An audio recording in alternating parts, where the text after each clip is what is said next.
Hey, Mark, how did you get the audio with Matt uses when he gets out of the shower?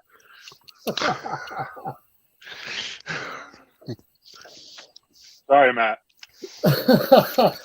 Well, we have an ongoing gag where we don't let him do the intro. Yeah, it's gonna get him hurt one of these days. Well, I'm Matt. Welcome, my CryptoComics compatriots. We are back with another edition of the CryptoComics Couch Podcast, where we break down the comic landscape and let you into our world. We've got some news and stuff to talk about tonight, and we also have a special guest, Mark May's beard. Yeah, creator of the Hellbringer series. Mark, why don't you introduce yourself and your beard? Ladies and gentlemen, I'm Mark, creator of Hellbringers. This is Mark May's beard, creator of Mark May. Ooh. So tell his story that the someday. Source of the Mark May superpower. All the power. You shave that off, I'm gone, folks. So, guys, I'm Mark May. I'm the creator of Hellbringers. Most recently, just did a Vampirella cover for the retailer Clan McDonald Comics for Vampirella 25, where she marries Dracula. Spoiler alert, bro. Spoilers. Come on, man. It's been out for a while, but come on. What kind of fan are you? We have a 2-week rule. Our chat voted on it like a few weeks ago. We're not allowed to spoil anything for 2 weeks. For anything 2 weeks? Well, guess what? That was like Halloween, bro. It's almost Christmas. Was it? That didn't come out Halloween, did it? Heck yeah. Well, I'm so far behind. It's totally fine. You know I don't blame you. So I gotta ask. Yes, sir. What was it like growing up as a Wookiee?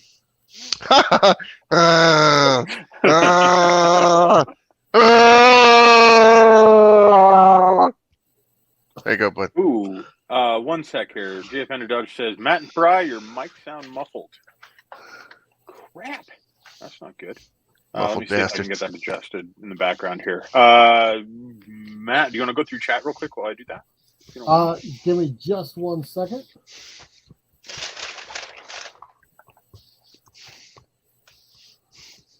Test. Does that sound better, guys? My voice sound better?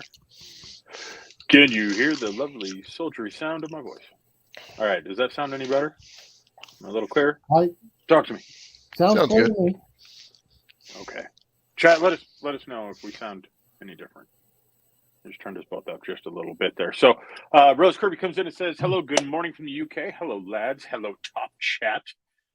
That Top Chat flag is pretty badass. Hello, good morning. Yeah, what time is it where you're at now, Rose? What is it, 2 a.m.? She sits up and waits for us to jump on a stream? You're a monster, Rose. That's pretty awesome, dude. Badass. Oh, yeah. And Andrew Dodge coming in saying, hey, guys, this will be epic. Happy Monday. Dude, we always have fun when Mark comes on. Oh, yeah. Can I just say something real quick, man?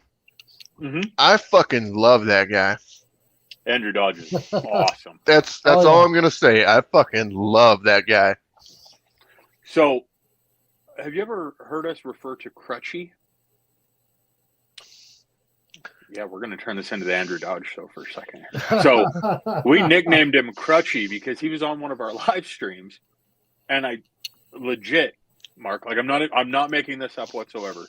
He jumps into the chat and he's like, hey guys, I'm going to have to drop off the stream for a few minutes because I'm going to the hospital. I just shattered my ankle or his leg or something like that. And we're like, why in the hell are you chatting right now? So we started calling him Crutchy after that. He really messed his foot up too, man. Poor guy. He's good people, man. I like that guy. Oh, yeah. So if you're listening, Very brother, much. thank you for being a Hellbringer supporter this entire time. We couldn't be doing this without people like you. And I mean that from the bottom of my heart. Thank you. Yeah, dude, he's a beast. We got Frog Toys 2 over on Twitch saying, hey, what's up, Frog? What's up? Terrence Hull coming in on Facebook saying, what up? What's up, Terrence? Hey. Joe Frazier, also the owner of quite a magnificent beard, if I do say so myself. Thank you, sir. Says, Mark, your beard is epic. We're going to shave it sometime next year. So. Oh, please do that on our show. I don't want to throw out any type of competition here, but we have already had people lose hair on the show. Do you know the last time I shaved this beard was when we got funded for the Sacred Heart? I told everybody that we would be able to watch this live. Me shave my beard, and I did that, and I actually fulfilled that promise, and I haven't ever shaved again. So it was not traumatic, huh? Yeah, it was. I look like a baby's ass. All of a sudden, Mark Mays looked 12. Yeah, it was fucked up, dude. Terrence comes on Facebook saying, "Why would Vampirella marry Dracula?" Brandon, I'll go ahead and tell you, man. For the D, for sure. Oh. Oh, wow. Okay. D stands for Dracula, folks. D stands for Dracula. Ooh, hey. Frog Joyce Juice says, Andrew Dodge, are using headphones only coming through good on my red headphone. Right headphone, maybe? Let's say. Still muffled, he says. I'll continue to try to adjust this. So just let me know if our volume seems a little low, a little too high. Keep in mind, we don't have Jared on this stream. So we might just sound light because you're used to somebody being very boisterous nonstop. But we've got Mark here, so we get a fangirl without Jared being able to say anything about it. I'm pretty cool with that.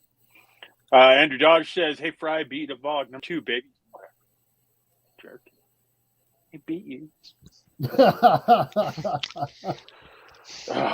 Joe Prager says, "Crutchy rocks." Yes, sir. Rose Kirby says, he's just gone to 2:09 a.m. Good morning, everyone. Very cold, damp, if you want to know as well, but thank you for brightening my day. Welcome. We got men coming in on YouTube with the little cat emoji thing in the name. I still have no idea how somebody put an emoji in their name on YouTube. I tried it. I tried to figure out a way to put like a little coin. Didn't work. Andrew Dodge says, "I fixed the audio on my side." Yeah, maybe you should have worried about that before Back and Bollock is number 2. No, you shouldn't. You should back Bollock first. But still. Mighty Geek Studios says, "Why would Vampirella marry Dracula?" We just answered that question. I thought I answered this already. Yeah. You did. So let's start out. Mark, you brought up Hellbringers already. So I'm just gonna go at it, man. I'm gonna do the fangirl nerd thing here. So explain to me how it is. So let me go this way. Explain to me how is it Valak? Am I pronouncing that right, first of all? Yes, sir. How does Valak tie in to Hellbringer? For those of us that have Hellbringers and have been following along already. Okay, so for everybody that's been following along so far, Valak was one of the original characters in the 2017 Hellbringers game. Oh Lord, we've lost. Excuse me. I was dying for a second. Give me just a second there. But Valak is one of the original. Mark? No. You sure? I'm fine. Let me get this out before. Just stay with us, buddy. I'm trying. Don't go towards the light, Carol Ann. Not yet. I'm trying, dude. So you gotta say no dying on the show, not live. So, anyways, like Valak's a character that made its debut in 2017 in the Hellbringers card set for Hellbringers Volume 1, which is this one right here. Mm-hmm. The Valak card itself, it's got a little story on the back. When we started doing Hellbringers, The Ties That Bind Us, I knew Valak had to be in it. That was the Kickstarter before this one, before we did the trade paperback. So Valak is the love of Ravana, and Ravana is kind of like the right-hand woman of Lilith. So Valak's always been kind of a secret agent of Lilith for the Order of the Devil. And so if you've ever read Hellbringers, you know there's 3 factions that play here: the Order of the Devil, the Council of Hate, and then the Horde. So if you have been reading, you know after the Sacred Heart that Lilith is now not only the leader of the Order of the Devil rightfully, but also now the leader of the Horde. So she owns 2/3 of hell, Not everybody knows it yet, though. So we're at this point of the story in Ties That Bind Us where she's just said, fuck it, I'm going to go to the heart of the problem, and goes right into the the Council of Hate's headquarters to go right at Beelzebub, who's basically the traitor, as everybody knows. If you've read Hellbringer 0 from the Art of Mark May Volume 1, you've seen what happens. But if you haven't, and a lot of people haven't, that's the thing. That story's got to get printed again. That way we can put it in, maybe a collected version or something like that, so people can get the in-between story from Hellpug and Velocicock that ties right into the Sacred Heart. And then the continuation of the Sacred Heart being Hellbringers, the Ties That Bind Us, talking about, Valak. This is Valak's origin story. So, so time frame wise, this is going to actually take place. This is a before? prequel. Yes, sir. Okay, cool. So this is going to be a prequel, almost before everything else. The Bushi Kawaso story as well will be a prequel that is actually based on true events in history.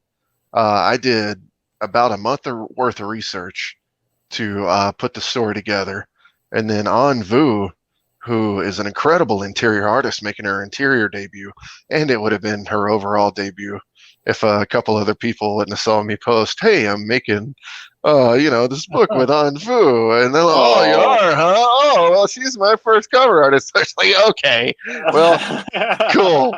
I don't care. You know what I mean? I don't give a shit about that stuff. Yeah, here's the the thing. You don't look like you're brooding green with jealous rage right now at all. No, I would rather have them get more opportunities while they're working for me, honestly. Right. And then, because the goal is, and it always will be, if you work with me, I want to see what you do next. You know what I mean? Mm-hmm. So, and An is about to take off to space, dude. So there might not be that Bushi Kawaso book number 2, so we'll see. But the reason I bring this up, wait, hold on. You just said your artist is about to take off into space, like literally, or just career-wise? You know what I mean, career-wise. I'm with you, Mark. With you, you never know. Yeah, you never know. You are the only creator I've ever gotten a sketch cover drawn on the Gemini mailer from. Dude, I want me to get my books out of that thing, Mark.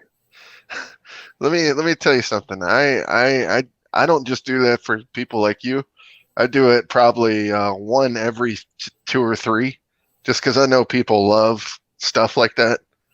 And until you're like me and you feel like you have to collect it, so you can't move the tape. Oh, what? Oh, come on, 2 man. hours to remove the comic from it. You know what I ended up having to do? I had to take an X-Acto knife to the back and cut it along the perforated edges. And then I had to slowly, wiggle the comic back and forth to get it out. Hey, man, everybody likes puzzles. Yeah. I felt like it was Saw. I felt like I was going to rip a comic or something the entire time. I was sweating bullets. I had full bomb suit on. It was ridiculous. Well, hey, at least I pack it okay, man. I know how comics have gotten to me successfully and have not gotten damaged, and I try to replicate what I've seen in the industry for the packages that I've received. So I've probably gotten 1,000 comics in the mail. Yeah, I've probably gotten 1,000 comics in the mail in my life. You know what I mean? Yeah. So, and I'm like, this is the way to do it for sure. So on the images that you... Oh, go ahead. Sorry. I was saying before the show started, I was telling Fry that I got a comic in the mail today, or not today, a couple days ago. I was so excited, and it came in a bag, and it was just wrinkled to shit. Oh my god, dude! Or the worst is when they put it in a bubble envelope with no cardboard on both sides or something like that. They're just like, that's a bubble envelope. What's gonna make it?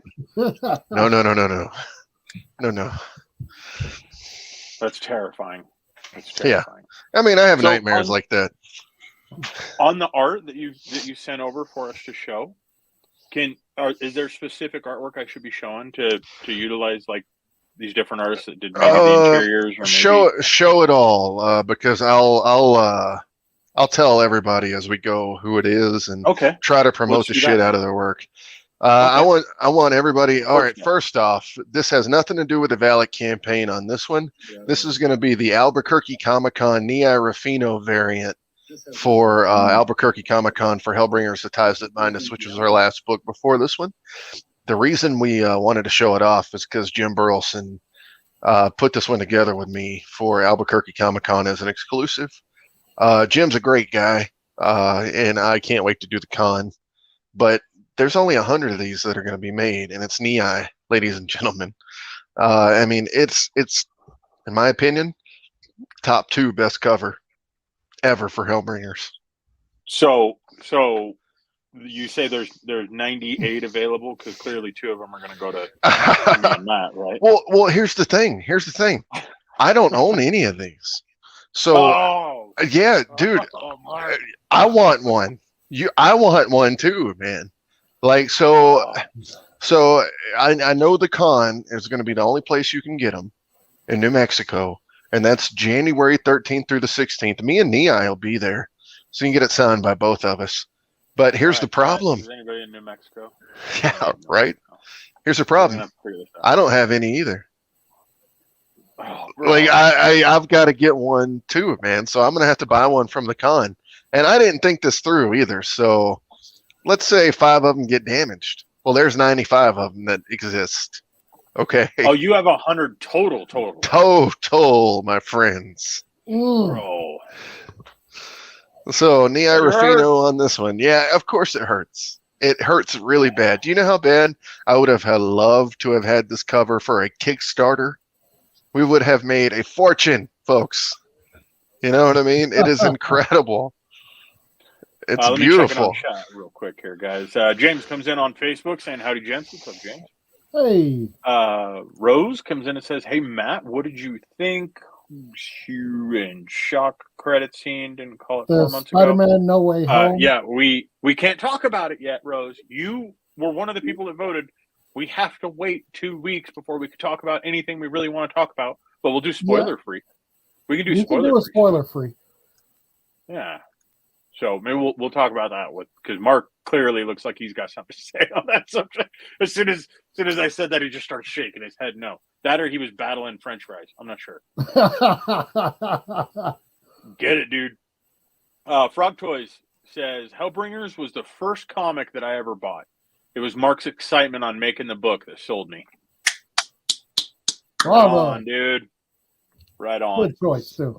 Thank you. Way cool. Dude, stuff like that right there is why we go. All right.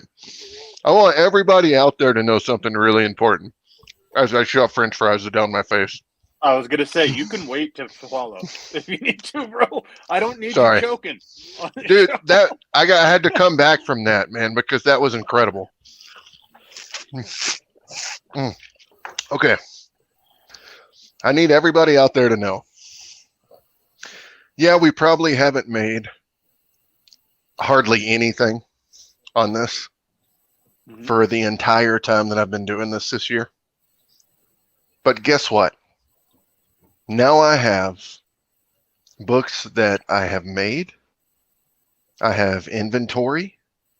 I have trophies, as I like to call them. Look at this. Hey, I'm going to need all of those. Oh, yeah. Yo, wait, hold on. Middle on the bottom row. Is that a metal cover slab with gold? That's mine. Yeah. Dirty. So, and that one's got 7 signatures on it from Rhode Island Comic Con. So, what grade is that? That one is a 9.8. And no, you cannot buy it. Those are all mine, my friends. You have 7 signatures on a metal cover and got a 9.8? Yes, sir. Yeah, somebody's got an inside man at the CBCS. Actually, they are my friends, but they don't like me because I got 9.4s and 9.2s over there too. You sons of bitches. but that's rad, though, dude. That one's gonna be cool. I wanted to have all those as commemorative items just in case. You know what I mean? Yeah. You never know when this can end. I mean, I have a kid I have to take care of now. I have a wife And my that I have to birthday's take in care of now. July. Christmas is coming up. And you need to take care of me. I get it. And I got to take care of Andrew. But but the reason I say it is because you never know how much longer you can do something that you love like this. Because someday priorities might change to where you have to do something else. Yep. So in the short period of time, I kept telling this to myself all year. In the short period of time that I might have to be able to do this, I wanted to put out the absolute greatest and best thing I could possibly put out to not let myself down in the future when I read it. So when I opened any Hellbringers book, no matter if it was the Sacred Heart, if it was Jengar and Shred, if it was Hellpug and Velocicock, if it was Dawn of the Devil, which is by far my favorite, or Hellbringers The Ties That Bind Us, I wanted it to be the absolute greatest thing I could have possibly put out there in my life, ever. Because this might be the only thing I ever get to do cool in my life. You know what I mean? Ever. Mm-hmm. I mean, I've been on the planet for 36 years, and nothing beat the past year since me and Chad worked together. Nothing. You know what I mean? Mm-hmm. And, you know, I still talk to that guy at least once a week because we're going to be best friends forever. You know what I mean? And it's bonds that formed over creation. You know what I mean? Yeah. And here's the other thing. Russ Cassidy. Look at that guy's fucking career taking off to the moon, ladies and gentlemen. Yeah. You know what I mean? Everybody that I've worked with so far, anybody that I've had a chance to give an opportunity to, like Anvu, like Brett Okamura, that is doing these books right now, they're going places. And it's not because of me, folks. It's because of what I saw in them. Okay? It's because they are fucking superstars. And I could see it before a lot of people could. That's all it was. And they're the reason books like Valak got funded in 2 days. That made the Kickstarter front page as the #1 thing on the front page. Not comic books, ladies and gentlemen. We're talking all the bullshit. Oh, really? Coffee makers, fucking bicycles, all sorts of shit. It was us. You know what I mean? So you saying you're against a Hellbringers branded coffee machine? That is also a bicycle? Because that would be fucking amazing. I'd ride that shit around all the time. Hold on now, man. We are on to something, dude. Yeah. You're going into the convention on that bad boy. You are ready for war. Dude, that would it's gotta be on fire at the end and have spikes sticking out the side of the wheels. That would be the only way for sure. That just went from like super comforting to not comfortable at all. Min comes in to mock my usage of Apple products, I guess. Says Min says, I can do it because I have an Android, talking about all the emojis and stuff. And you know, everybody can do emojis, man. I'm talking about how you have it in your username. It's just interesting. Have that. And I'm glad that you have an Android, man. Congratulations. I like Androids myself. I'm on that team. I love my iPhone. I could not wait. Dude, so does Adina. Android. So does Adina. Bad. My future wife is all over that, man. She's like, I am an all iPhone woman. So I hear you. I'm telling you, man, the camera is amazing. I've got a terabyte of storage in my pocket at all times. It edits video. It does everything I need to do at conventions. That's nice. It does everything. It's like I believe it. Everything. I love that phone. I'm not knocking it, brother. I am not knocking it. I'm just telling you what I like. Dude, I go wrong with that. Apple with everything. Chuck comes in. What's up, Chuck? What's going on, homie? Says, look at these handsome bastards. I like how he puts the H in there. Like to emphasize like from the Boston, fact that he's from the Great White North. Oh yeah. How you doing today, Chuck? Good. I want to jump on one of his streams and just make like maple syrup jokes nonstop for like the whole hour. Let's see. Frog Toys also says, "Wait, that for left gold one looked like it said 10. You have a 10?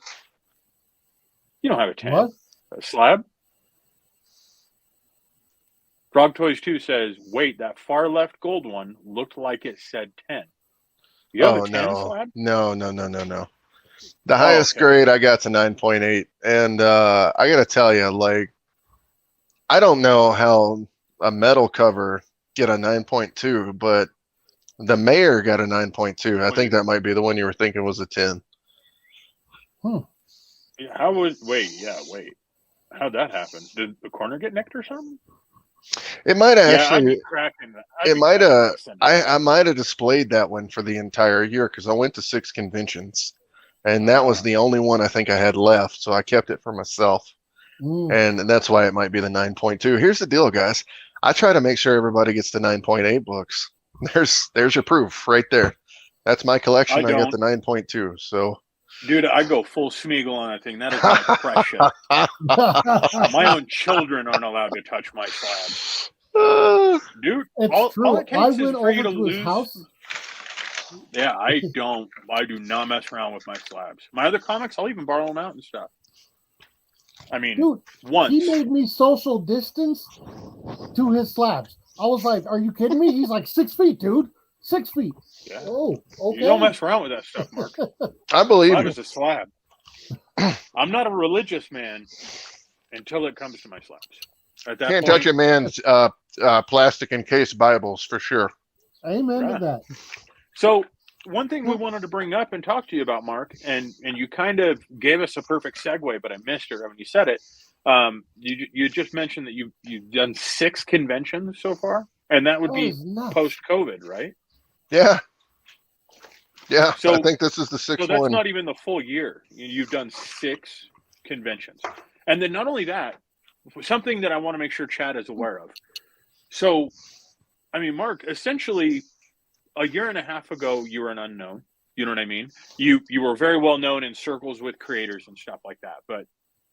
But you know, outside of the cards and everything else, you know, when Hellbringers came in, it came in hot. It went from nobody had heard of it, you know, from the comic itself to just 2 weeks later, everybody knew what it was. It came in suddenly, like a wrecking ball. Yeah. Sing it, Matt. Sing it. I was about to, but I was like, no. Sing it. So what's interesting to me, Mark, is we were lucky enough to have you on an earlier stream, you know, right when that was coming up. You jumped on our stream with Chad and we had a great time and everything. But it was, I kid you guys not in chat here. It was like, I think 3 or 4 weeks later, all of a sudden it went from me having to Google and make sure I was spelling Mark May correctly to literally going through my social media feed and just seeing advertisements of him being like promoted as being at a different convention. Mm-hmm. Oh yeah. So how does that transition happen that quickly? And how was that difficult for you to deal with? Because I mean, we're talking post-COVID. This wasn't, you know. I'm gonna give you the truth answer.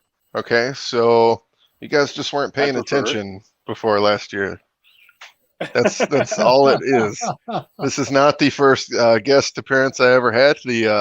The first actual given to guest appearance paid for and all that was in 2016, which was my first ever paid appearance. But listen, guys, I'd only been drawing for a year. You understand what I'm saying? As a 28, 29-year-old fucking idiot who has no idea what he's doing in this industry, like, got guest appearances. All right, like a lot of that was with the cards, though, right, Mark? We're out yet. Or was that on comics? So the reason it happened is just they like my art, and I promoted myself. I went out there and promoted myself for 5 years, man, and I probably did 7 paid appearances before we got up to that, but I did 40 conventions total. Like, guys, I was all over the country every year, you know, still doing this while I was working 3 jobs at once to try to pay for it. All right. And you know, I gave up a lot. I mean, I had a Daredevil #1, 4.5, signed by Stan Lee in person, CGC'd, that I had to sell to go to Rhode Island Comic-Con for the first time just so I could promote myself on the East Coast. That book is now worth $25,000. I sold it for $2,000 just so I could get across the country, folks. The reason I'm telling you this story is because, this ain't about the money. This ain't about, me going on Kickstarter. Knowing, certain things aren't going to make money. It's about taking chances. It's not about hiring the biggest artists to make the money. Like Valak, we don't have the biggest artist, folks. There is a ton of people making their debut on this book, and I'm just giving a chance. And the reason I'm doing this is because I'm trying to give back. And yeah, we don't make money doing this, but guess what? We make books. And I'd rather have these comic books. I'd rather have these experiences. That's sick. I'd rather have all these people getting their chance when nobody else would fucking give it to them. I absolutely love it. You know what I mean? Even though they're working their asses off just to keep your company elite, folks. Do you understand what I'm saying? Just so certain artists get all of the work. It's dumb. These people need chances. Like, they work just as hard as other folks do. And for them not to get chances is unbelievable. And that's not going to work for me. And, there's guys that we've even hired for this campaign that I know nobody else is going to give them a time of day. And honestly, their pieces fit into my world. And that's why they're getting a chance. It doesn't matter if they're going to make us money. At the end of the day, I've gotten 19 messages from one artist that's going to be in this book who got a pinup, who's crying, who's saying it's the best thing that's ever happened in his life. Dude, just that one memory is all I need for the rest of my life for this industry. Just to fucking hear that. To have one person say, thank you, Mark, for giving me a chance when nobody else would. Even though you're a nobody, Mark. Even though you're a nobody, you still gave me a fucking chance in this industry when nobody else would. That right there is all I needed to hear. You know what I mean? It just felt good to hear it. And they deserved it. So. That's cool. So. Well, inside of the chat. Oh, Matt, what are you? No. So inside of the chat, we've got a link that everybody can go to. Check out this Kickstarter. Make sure you guys check this out. Keep in mind, you don't always have to financially support a comic in order to help it succeed. It obviously helps. Money's money. But there's other things you can do. You can share it out. You can tell some friends about it. You can listen to what Mark's saying about all these guys, that are really getting their start. Guys and gals. Sorry. My bad. But these people, these new creators that are getting their chance of getting a foot in the door, and you never know, guys. Like, you just sharing this Kickstarter platform out and showing your friends, that it might be something that they'd be interested in. That could end up being, your great uncle that used to love comics and forgot all about them, or whoever. That could be the one person that picks up this book, finds one of these new artists, and now has a new favorite artist, now has a new favorite creator. And, you just had a part in making their career. So do the right thing. Share it out. Well, like I said, you guys have got a couple people just in your stream already that we've talked about tonight that are attributing to my success as a publisher. And you guys have too, because you've supported me ever since we fucking started doing this. And I might have been. Have you seen your beard? You guys know me. I'm weird, man. I'm a weird guy. I'm skeptical. I'm always skeptical because I've been treated so bad my entire life that I always think, people are always constantly out to fuck. You know what I mean? And that's just the way I've been raised, man. So when I have people that actually are nice to me, I never know what to think. And you guys have been fucking nice to me ever since we've met. And so I just want you guys to know how awesome you are. I mean, I was on a live show earlier. I was like, man, I got to fucking go in 5 minutes, bro. And he's like, okay. Nice. So I just want to say thanks to you guys for, giving us a platform, giving us a chance. And when you guys launch, dude, I am so excited, not just for what it means for you guys, but what it means for guys like me. You know what I mean? We're gonna have a lot of fun, dude. That's what it's gonna be all about. I am excited. I'm excited for the fans out there that are watching.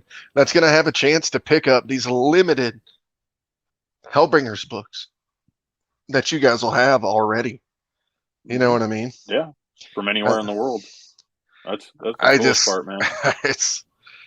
I'm excited for y'all. I'm excited for me. I'm excited for them. I mean, the future is here. It's here now. And I mean, damn, it's going to be exciting, guys. It really is. Andrew Dodge says that right there is why I invest in India and why I've been behind Hellbringers since I was introduced. And thank you, Andrew. 100%. Thank you, dude. You are friggin' rad, bro.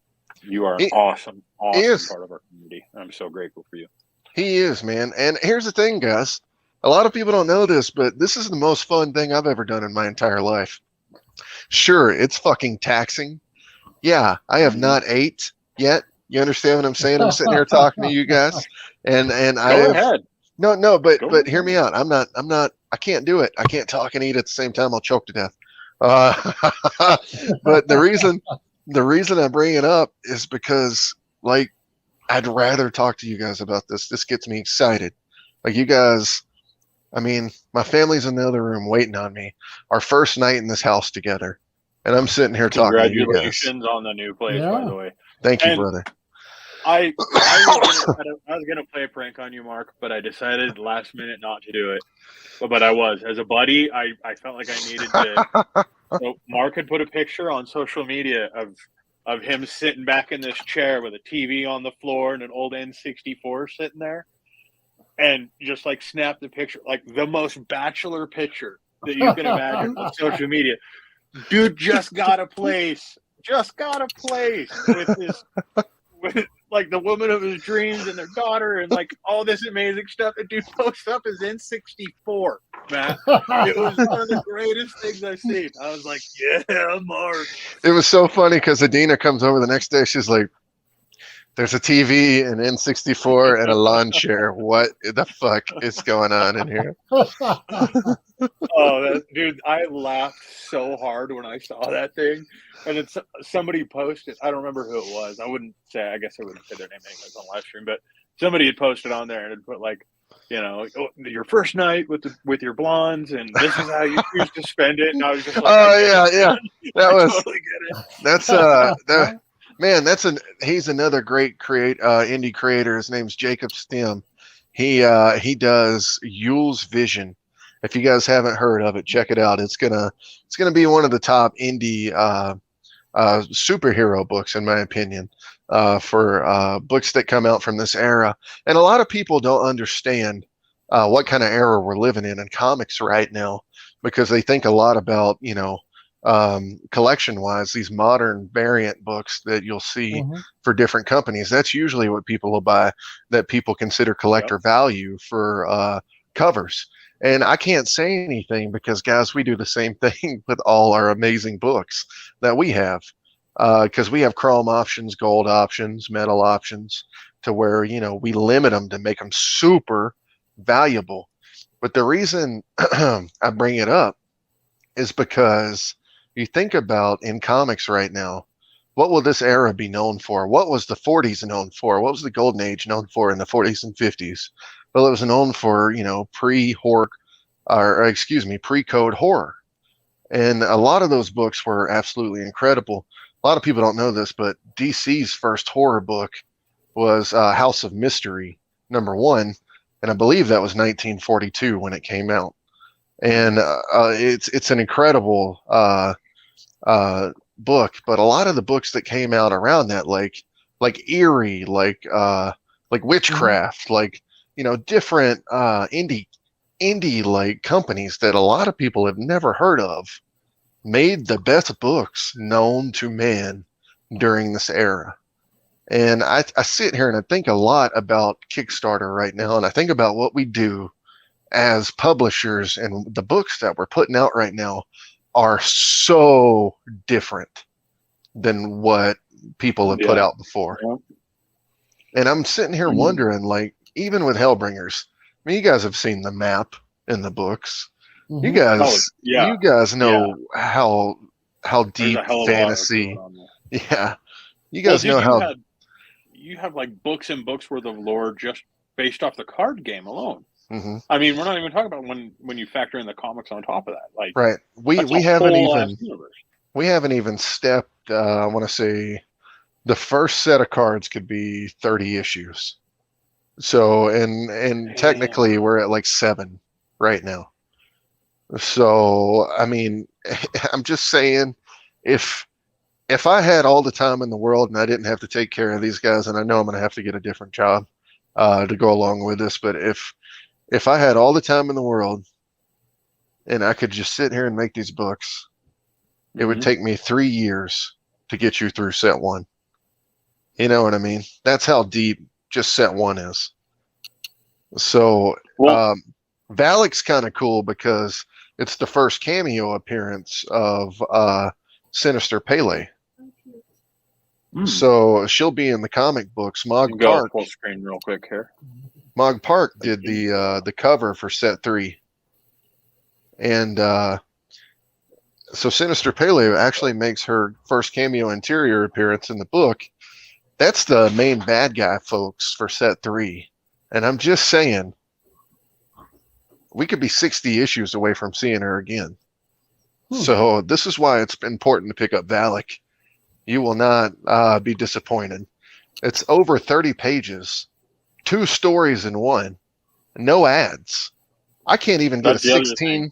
Yeah, I can't even get a 16-page comic these days without getting 8 of the pages being ads. And I'm not kidding. I got one from a bigger publisher, and I was sitting there like, are you kidding me, man?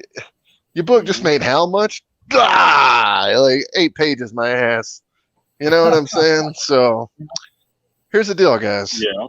If you haven't backed Valak yet, please back it. We need all the support we can get. Right now, we're about almost at $3,000. In order for this book to even almost break even, we probably need about $7,500. I'm just being real with you. You know, you guys know I like to talk numbers, so there you go. In order for me to make any kind of actual money, we need to get around 10 to 15. And that would break any previous Hellbringers record that we have had so far. So if you're watching, any help that you could spare to go towards that would be amazing. But it's not really helping me as much as it is you guys picking up an amazing piece for your collection. Because I'm telling you, we don't let you down. We give you story, we give you art, and we give you collector value. I know what collector value means, folks. Every single one of the books so far have had first appearance introductions. They've had origin stories. I mean, I'm giving you exactly what you want as far as putting it in that back issue collection, folks. Every single book so far is going to be a key issue. There is no non-key issues, folks. Well, you've also got in your tiers, and you have a lot of tiers in there, which is badass as a collector because it gives everybody exactly what it is they want. Nothing more, nothing less. I love that you do that. But you even got sketch commissions. So yes, this is new for us. For the opportunity, yeah, which I think is brilliant. That's so awesome. I got to tell you that right there, we have thought about doing that in the past, and a lot of times artists will be maybe too much money, and you know you're not going to sell one, so you don't put it on there, or artists might be unwilling to do it. Okay, so Anvu and Brett Okamura literally were like, man, we want to do this. Because not only did they know it was an opportunity for them to make money, with their name not being as big as it possibly could be right now, not as big as it's going to be after all this is said and done. You understand what I'm saying?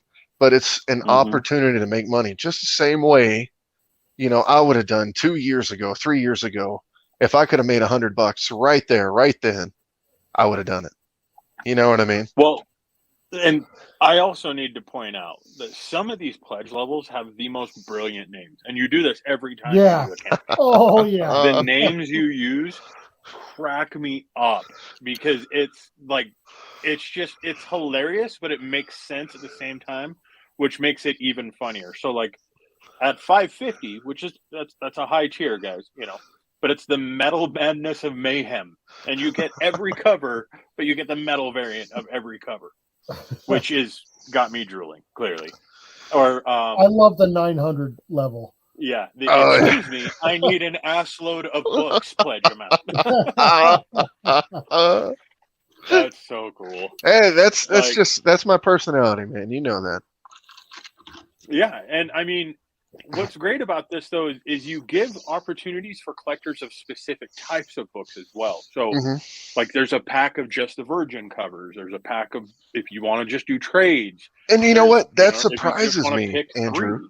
Andrew, it actually surprises me that because as a collector, Virgin covers are cool. My Vampirella cover is a Virgin cover for $25, but I'm not going to lie to you guys. I'm more of a trade guy. You know what I mean? Mm-hmm. So, and this is what everybody needs to learn. Not everybody's the same. Nobody's the same. So how you think is not how somebody else thinks. So the fact, like, I'll sit there and I'll look, man, we've already sold like 4 Virgin packs for the master sets or something like that. All right. That wouldn't be what I would want. All right. So I wouldn't put that on there. If you're just sitting there thinking about what would you want, you know what I mean? You got to think about what everybody else wants, But that goes back to you talking about how you want to make a book that you would want to sit down and read as well. I mean, you're a very collector focused creator. And absolutely. I mean, everyone is at some point. Don't get me wrong. Every indie creator really is at some point.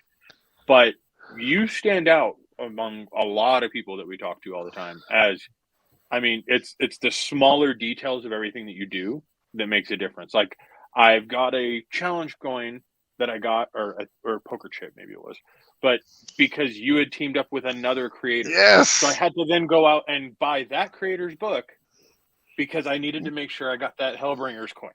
You know what I mean? Thanks, Andrew.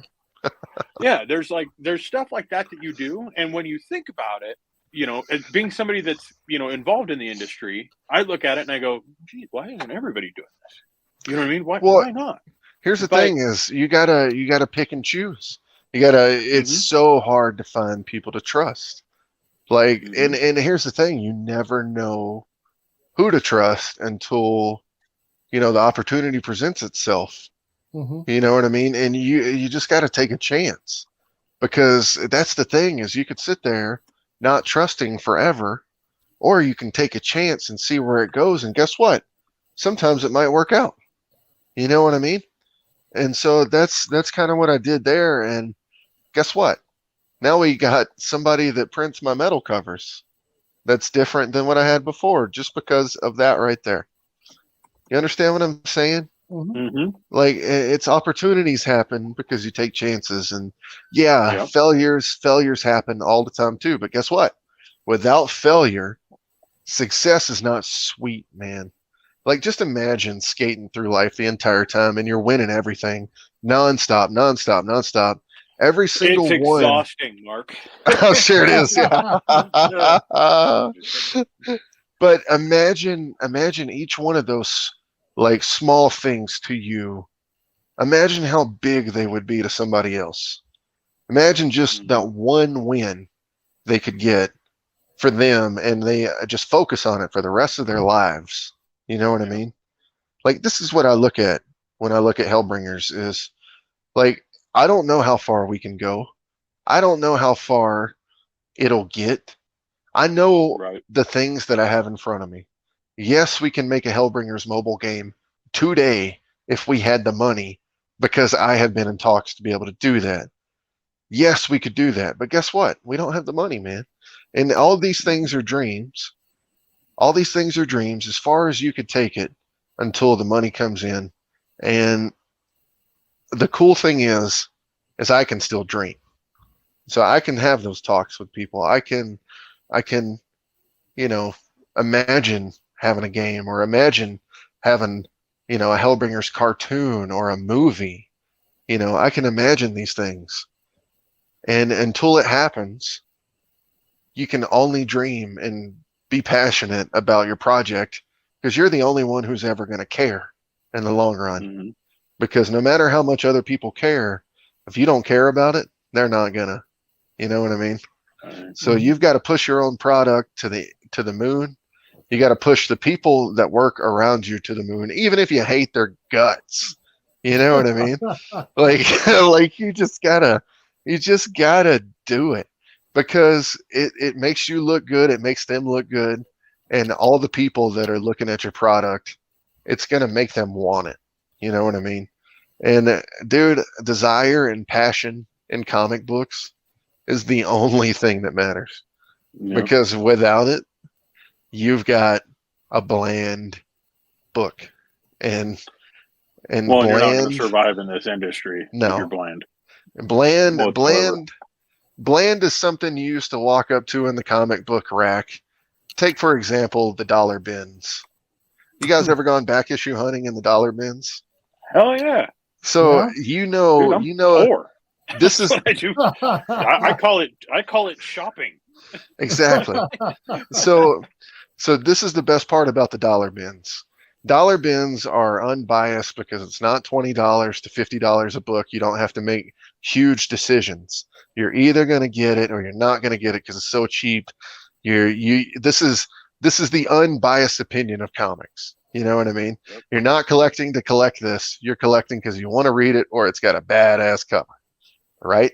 So the dollar bin, 615 death strokes in there. Exactly.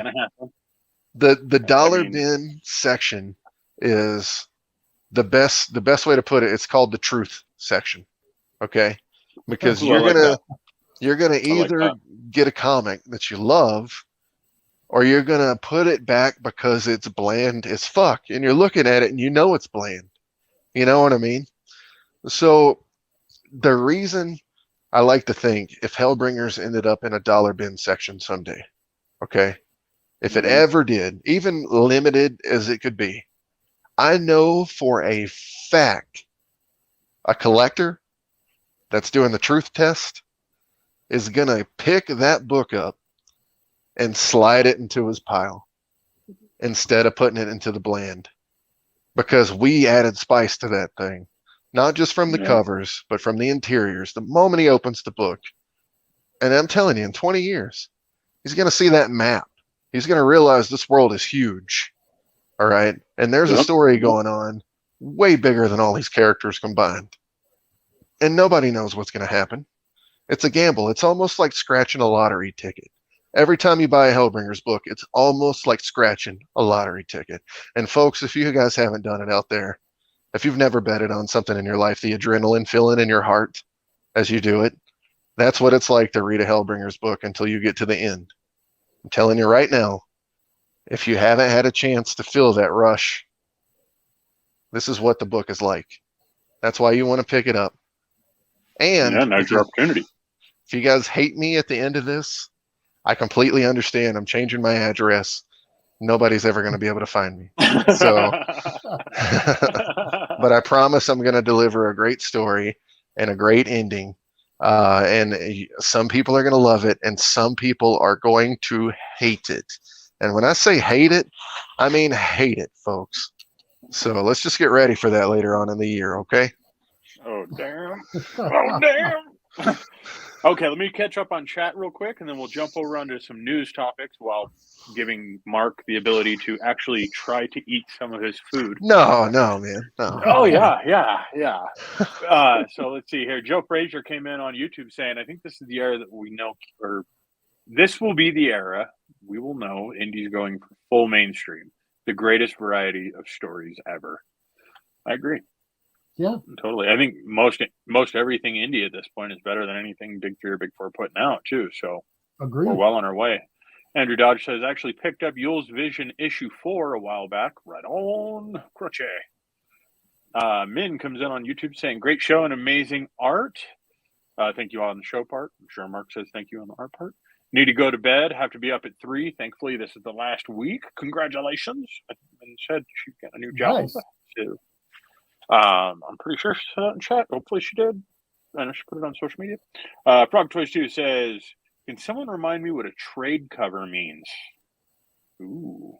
Matt, you want to go on this one? Oh, looks like Mark wants to say something. Oh, Mark can do it. Go ahead, Matt. Go ahead, Matt.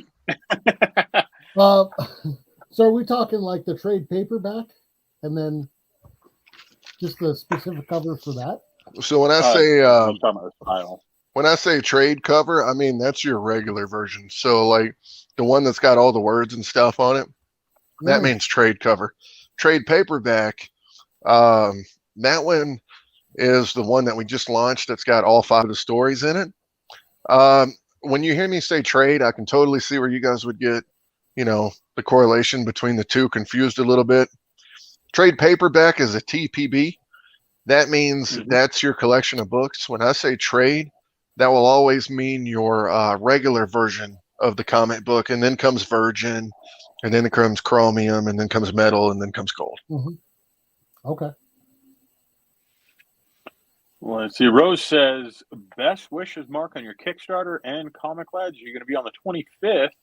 I don't believe we are, actually. I think we're going to take the 25th off. Thank you, Rose. And Andrew Dodge also says, I grabbed up the Metal Madness and Mayhem plus the Mystery Cake. He did that to Kickstarter account. That's what he did. Crutchy's just adding insult to injury now. Oh, yeah. Plus Here's the thing. mystery cover. Here's the thing. I always say those metal covers are limited to 10, usually, okay? The Ties That Bind Us campaign, some of them only had 4. Oh. So you guys got to understand, some of these are super limited beyond what I'm saying. Okay, the reason is because I'm too fucking broke to make more. Okay, I'm not lying to y'all. If I could make all the inventory, I would. But something about that mystery cover you guys should know is the original artwork is for sale on the Kickstarter for $2,000. So I saw that. It's only $2,000. So my covers go from 1,000 to 9,000, depending on what it is. So me putting it at $2,000, that's on the lower end of things. I understand that you haven't seen the cover. It is a mystery cover. You got to get whatever I give you. That is the joy of all this, is to see if anybody will actually buy it without seeing what it looks like. And people have already bought the cover without seeing what it looks like. So let's see if somebody takes the ultimate sacrifice, because they might get something that they're not expecting.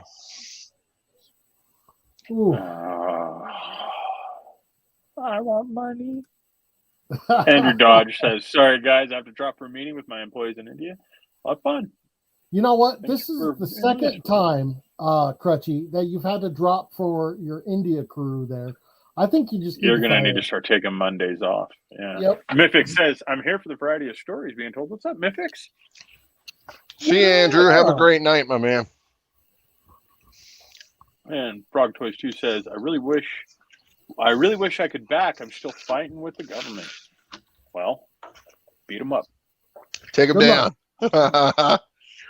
If you win, let me know how you did it. Yeah. What do we got on news right now? So we're going to burn through the news kind of quick because we like talking to Mark. All right. So first up, Tom Holland reportedly signed for 4th Spider-Man film. Nice. And it is already in development. Yeah. So we cannot do spoilers. Oh, I'm not doing spoilers. Yeah. Okay. But has everybody seen it, right? Yes, I have. It's okay. It was so good. So good. Right. So apparently with the Spider-Man movies, what they're wanting to do is do 3 trilogies. One where he's in high school, one where he's in college, and one where he's an adult. Ooh. So did he sign contract for all of those or just one additional movie? No. I didn't have a chance to read the article. The article talks about how he signed for another movie. But I've read other articles where both Sony and Marvel have been interviewed saying, you know what, everything's working where it's at, so we'll just keep making movies as long as everybody's still happy. And at that point, that's where they're saying that they have signed a deal that basically says, like, we'll only go back to the drawing board and renegotiate if somebody is unhappy. Until then, we're just going to keep making movies. So that's so awesome to me. Now, this Spider-Man, without giving anything away, okay, I'm not giving... Did you see how much money it made? Yes. Yeah. It has destroyed every record that's out there. Like, it's... Yeah. The last thing I was reading was saying, like, we're talking literally, yeah, they're literally trying to tally it as fast as they can right now, but they suspect that Spider-Man may have beat Endgame. It's at 245 million right now. Is that what it's at right now? This morning, yeah. That is insane, and that's just the first couple of days. Oh man, it was a great movie, man. I will say this. In order to go into it, you have to have seen all the other Spider-Man movies, because, like, with the villains, it doesn't give you enough time to, like, there's just not enough time to do their backstories that much. It talks, like, they have conversations about their backstories, but that's all it is quick conversations. That's right, folks. You need an origin story, just like Valak for Hellbringers. There you go. So yeah, definitely have watched the other ones. Andrew Dodge says, I jumped the gun. My meeting isn't for another 30 minutes. It's time difference. I'm sure I'll probably explain it. Leslie comes in on Facebook. What's up, Leslie? Saying, no, I haven't seen it yet because I got sick and I couldn't go. No spoilers, guys. We're not. Don't worry. Spoilers. Yeah. Okay, I'll say this. Mickey Mouse shows up and, like, just decimates everybody, and it was everybody died. I mean, you can't go there, even though Mickey Mouse fucking kills them all. A Disney property. All right, let's see what else we got going on in the news right now. So, yeah, also in Marvel movies. So Kevin Feige talks the genre bias towards superhero films, and this was a report CBR had put out. It's an interesting one to me. Well, if you think about it, when it comes to all of these stories, all of these the movies, superhero movies don't get much love at the Oscars. You did have, like, Dark Knight. You have Didn't Joker get an Oscar, or am I wrong? I thought it did. Don't remember. I could be totally wrong, guys. For some reason I remember that. But the only ones that are actually starting to get, like, kind of those nods, the Oscar nods, are the ones that people aren't aware of too much. Like, they're hopeful that Shang-Chi, because that's not a movie that you would normally expect with the superheroes, and stuff like that. And then you have, like, Martin Scorsese coming out saying that, like, the Marvel movies and DC movies, they're not movies. They're just there. Okay, so on that token, then, say you're looking at it from an awards perspective, like, very, very driven storyline. You can see, like, you know what I mean, navigating through everything. What indie comic would you guys like to see? Mark, you can't choose your own. You have to choose somebody else. I won't. That's not fair. I won't. So what indie, and I'm saying indie, but what I should be saying is, like, what creator-owned comic would you guys want to see? And chat, chime in what you guys think, too. All right, Mark, what's yours? You had an answer real quick, I think. Or you think you said for a TV show or a movie? For a movie. Yeah, for a movie. Oh, I got a good one. You guys go ahead and go first. I'm going with Something is Killing the Children. That's a good one. I like that. Oh, that was such a good story. I have to say, Out of Order. Oh, damn. That is one of the only comic books I've ever read that I teared up on. Oh, I cried like a baby. Oh, Dude, I was in the fetal position. Mark, have you had a chance to check that out? I have not. Okay, so I'll give you like a quick backstory here. You would of all people, you would love this book. So the creator, Mike he suffers from schizophrenia and some other things, and he made a comic book so that he and his fiance could use the comic to explain to her family what it was that he went through with his mind. Oh my God, that's the awesome. Things that he would see. Yeah, so it's all things like we had him on a stream, right? And it's even more heartbreaking when you have an opportunity to talk to him, because you realize that these things that are in the comic, to him, they happened. They really, really happened. Mm-hmm. You know what I mean? And there's some stuff in there that'd be right out of Hellbringers. I'm telling you right now. There's some rad stuff in there. But yeah, it's fantastic because it's actually a love story, because it's about him and his fiance. You'd like it. It's a great book. Highly recommend it. It goes dark. Also, highly recommend Hellbringers, though. Oh yeah. I would totally check it out, man. I 100% would check it out. Like, here's the thing with creating. You don't get a chance to read other people's books as much as you used to. Mm-hmm. I used to be the biggest comic collector and reader there was. Like, I love reading books. That's why I get them. You know what I mean? And I don't even remember the last time I got to read a book. I didn't even get to read Something's Killing the Children. And that would totally be one of the ones I would have read. You know what I mean? And the one you just described sounds amazing, because I'm all about the indie comics, and that sounds wicked cool. Great. It's a great book. That's a creator I would love to see you team up with, honestly. I would love to see you guys put something together, because it would be, like, pardon the language, y'all, but it would be batshit crazy, and I love that idea. Like, it would be gnarly cool. Really. And go ahead. Hold on. Let's see here. So we got Rob Toy says, I haven't seen the Spider-Man movie since the Tobey Maguire ones. You're going to want to catch up. But I think they're all on streaming media right now. And if they're not, I know you can get them even on like an Xbox for dirt cheap right now. So the Amazing Spider-Man movies do play quite heavily into this, especially with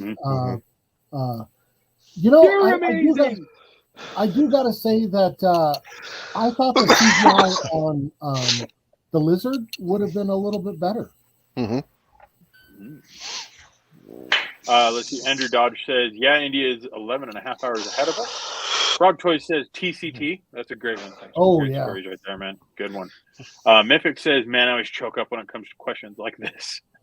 Andrew Dodge says, Roundhouse Hooligans. That's a good one too. Fractured Shards. That would be a good one as well. Mm-hmm. Or Tragedy too. Yep. Yeah. Huge shout out to Philip. Great book there. All right. So Mark. Yes, sir. I want to know. I got 3% left on my battery, guys. Just so y'all know. We got to go quick. Okay, so Hellbringers is getting made into a movie. I want to hear the cast as fast as you can. All right. So can I tell you guys, all the people out there listening, if I could ever give you one piece of advice as a writer who's only been, I guess I've been writing for 10 years, actually. I just never really realized it until now. But congratulations. Here's the piece of advice I can give you as a writer. Always give your characters a cast, like cast them as a movie actor or actress, or a TV show actor or actress. And the reason you do that is you'll be able to get out of your own head for what it's supposed to be, what they sound like. And you can write the character based off the actor or actress that you pick. And it helps give voice to somebody. Like, it's just talking about this, but sometimes you'll write a character and you'll think of it from your perspective, like a little girl who's supposed to be innocent, but you're writing it from your perspective. So, somebody throws something at her, instead of her being like, oh no, you hit me with it, you're like, fuck you, asshole. You know what I mean? So, like, you can't. So you've met my daughter. Okay. But all right. that's with that being said, Attila the Hun would 100% be Jason Momoa. Lilith. Okay. Yeah. Lilith would be played by Sarah McDaniel, the model. Look her up. You'll see the comparisons 100%. Jengar would probably be played by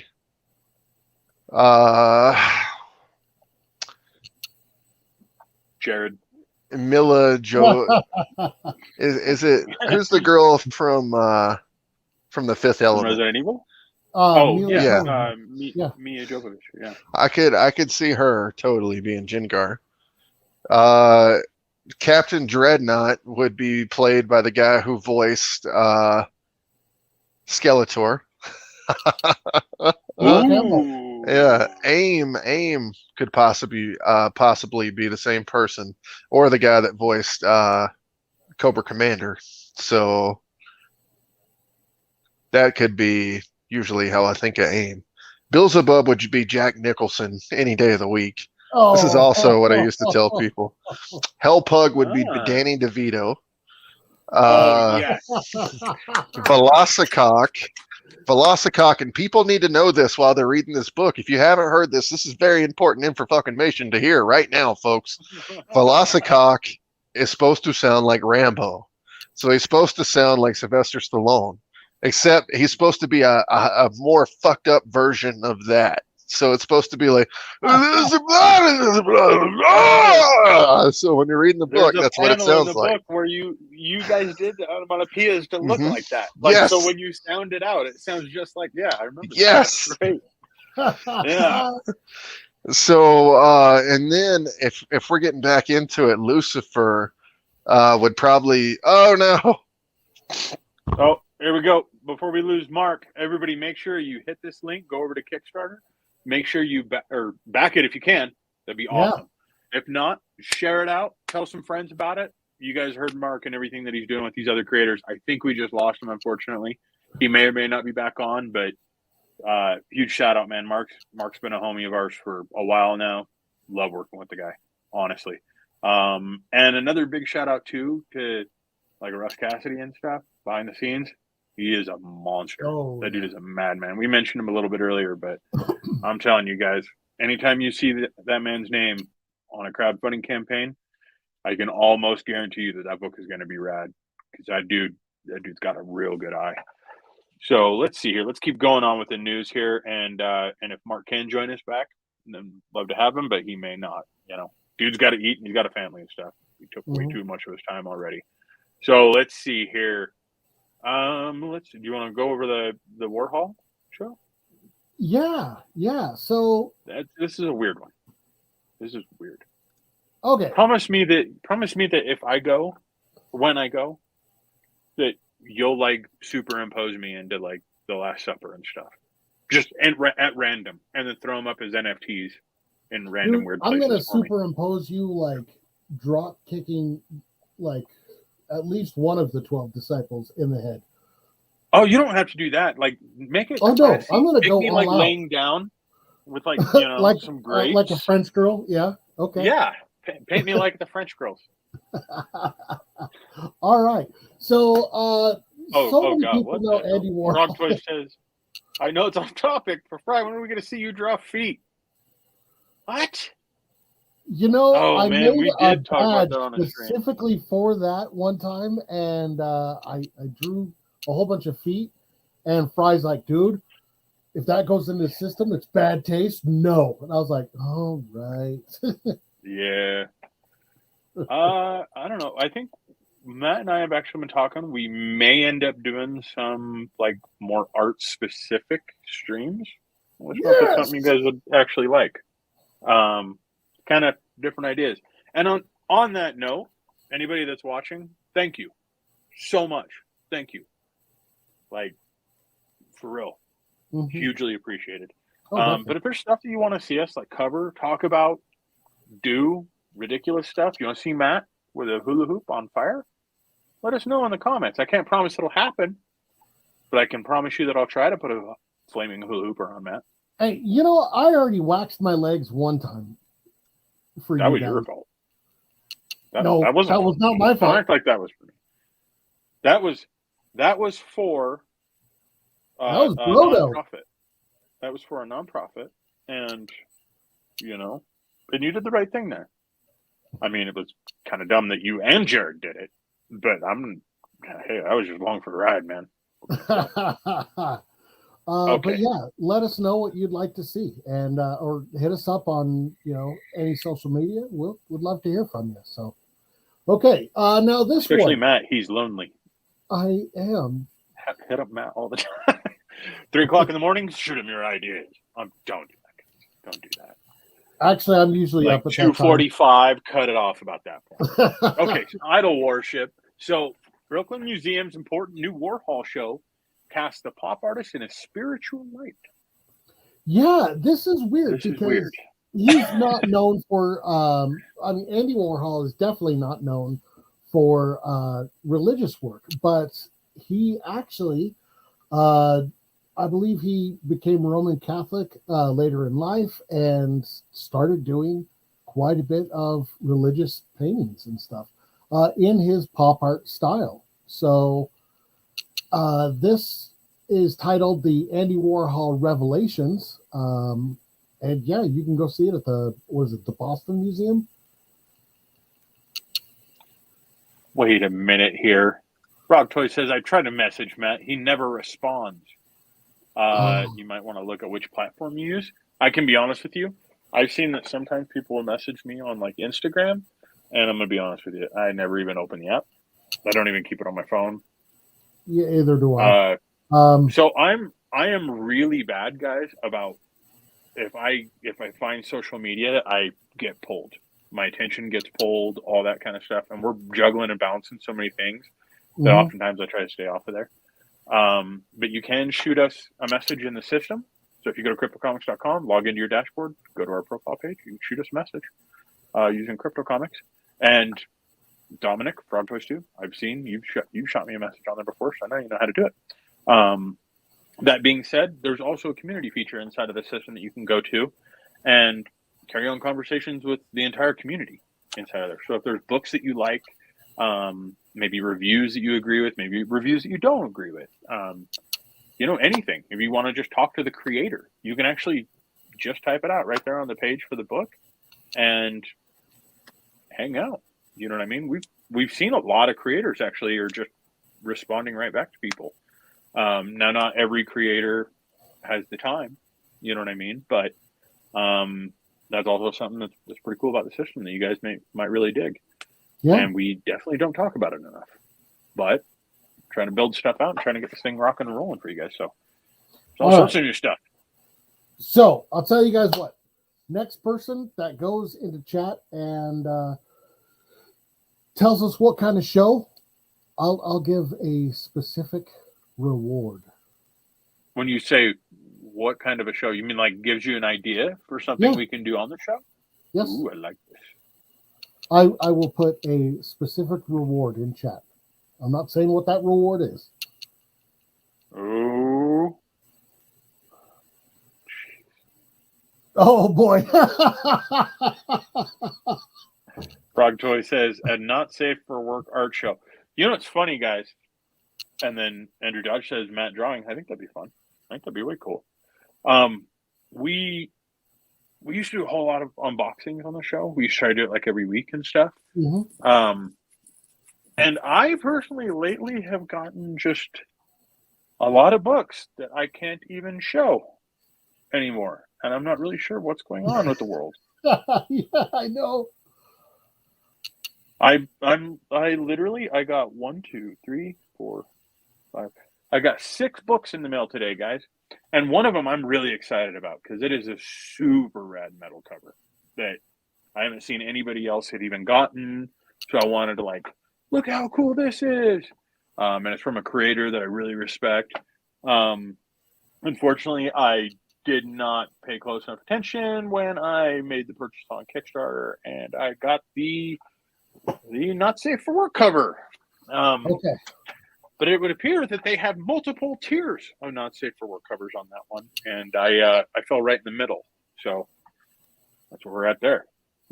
All right, I will say this. I got the Ryan Kincaid Vampirilla cover, and all I could show, it's the metal cover. Oh, and this is what I can show, guys. Yeah, that Ryan Kincaid's art is ridiculously good. Oh, Here's the problem, guys, is October came, and we're comic nerds. Yep. We bought October type stuff. So, yeah. Let's see here. Well, so Matt Drawing was one of the answers. Hey, there's the code. All right. Come into here, into your dashboard. Come over to My Badges and type in Bushi. Bushi. I like that badge, dude. You did a good job on that one. I dig it. Good use of negative space, man. I like it. Well, thank you. I like it. It's getting good. So, yeah. Rose Kirby came in with an idea. Said, just had a thought. Why don't you do a memory lane every view of this year? So we started doing some shorts. Mm-hmm. And you can actually find that content. I think right now it's limited to just YouTube. Is that right? So yeah, Rose, and anybody else that's interested, you can actually go to our channel. And what we've started doing is Matt actually here, he goes through a lot of the older videos and he pulls out really relevant content and little clips. They're short, more summarized elements. That way, old streams and stuff that you guys may have missed. So you don't have to sit and watch, a 2-hour-long stream. You can kind of check in the 5-10 minutes of like some ridiculous fun stuff that happens. So go and check those out. Let us know what you think about those, or if there's ways we can improve on that too.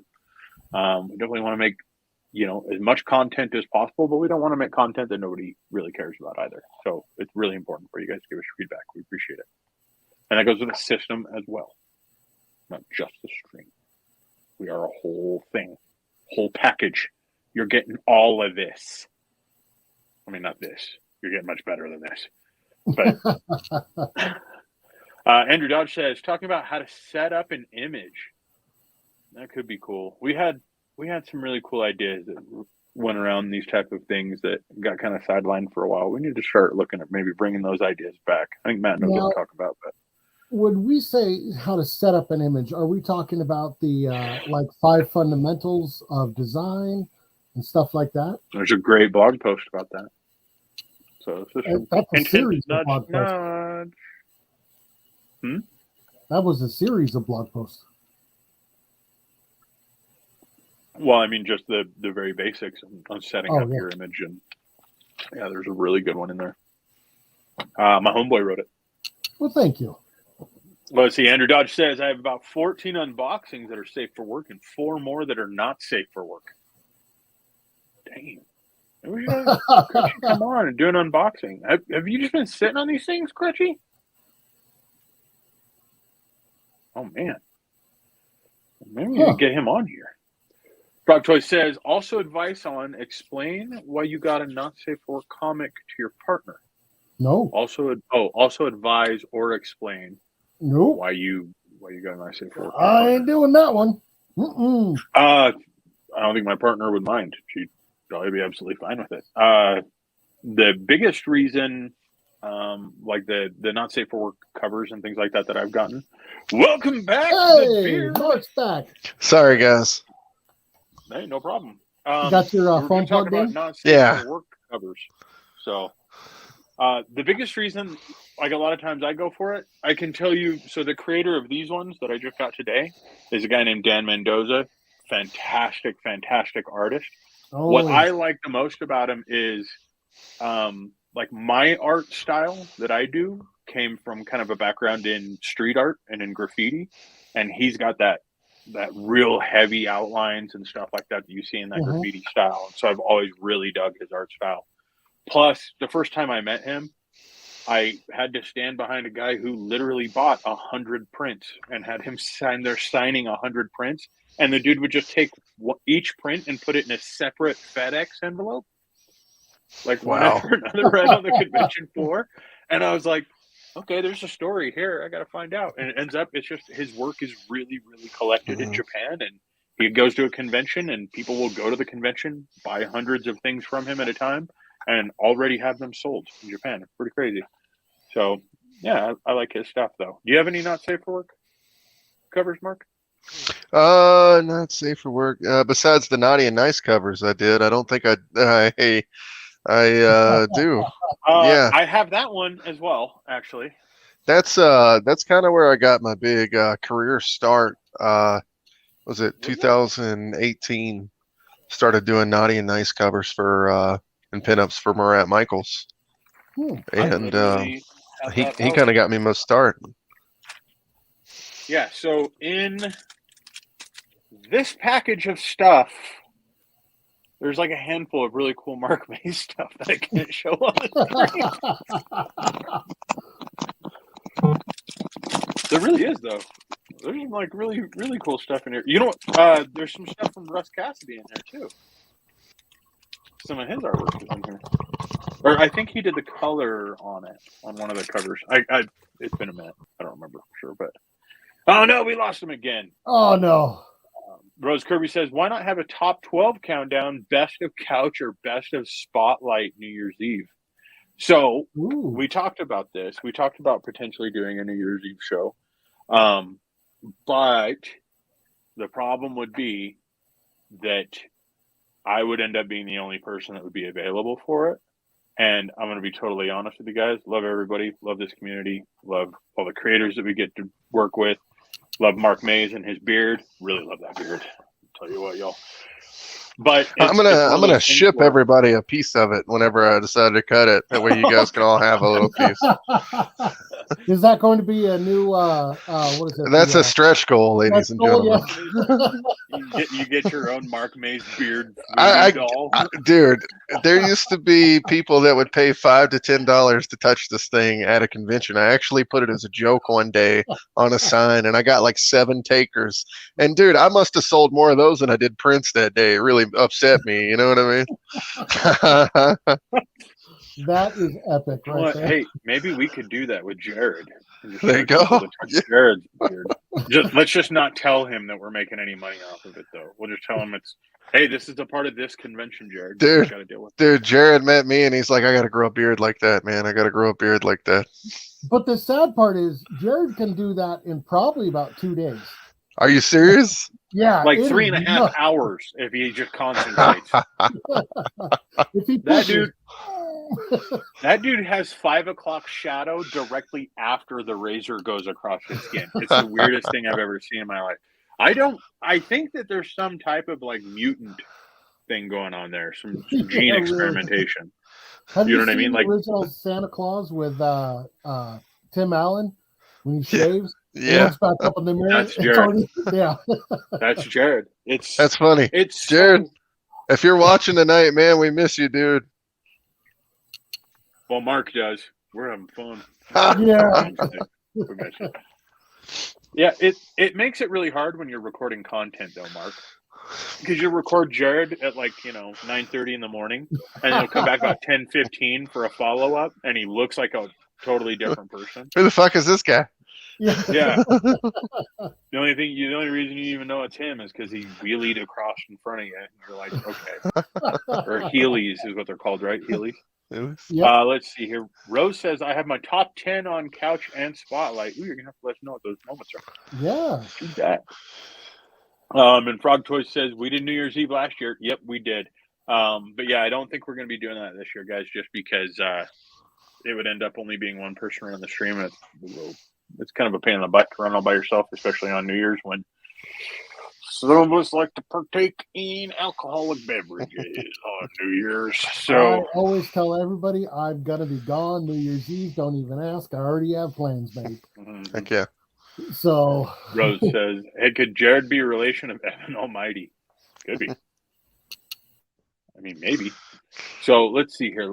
I think we only had okay, yeah. So this one I like. This was my news article. And no, it's not Marvel. So the most searched crypto terms of 2021. So this is way cool. Okay, Mark, how good are you on crypto terms? Not good. Okay, perfect. I learn as we go. All right. Do you know what a Dogecoin is? Yeah. Oh, yeah, man. Oh, yeah. Hey, there you go. See, you're Okay. getting up there already. All right. So let's see. What else do we have on this thing? Ethereum. Love Ethereum. It's my boo. And it's already about the author. Yeah. So Wow. that's what's really funny. Is it this article says that it was the top crypto like Googled elements of 2021. It's Dogecoin and Ethereum. It's those two things. It wasn't what is a blockchain or how does an NFT work or how is CryptoComics going to use NFTs to benefit creators and their fans long term for success. No, it's just the two things that Elon Musk might have texted or messaged about on Twitter. You don't find that kind of funny? Like even the picture that they use shows, the mock-up of the Dogecoin, the mock-up of the Ethereum coin, and then you've got 3 Bitcoin, and I'm assuming the one in the far background is a Solana. But why not include any of that in this article? And this is exactly why you think people have such a difficult time finding like useful information, is because I think everybody just wants to use these terms as buzzwords and nobody really fully understands anything. So what I'm trying to figure out, all these coins right here, where's the Geo coin? That's messed up. You're right. Geo needs to represent. We need to make a Mark May coin. Oh, we got the Hellbringers coin on the Kickstarter right now as an add-on, guys.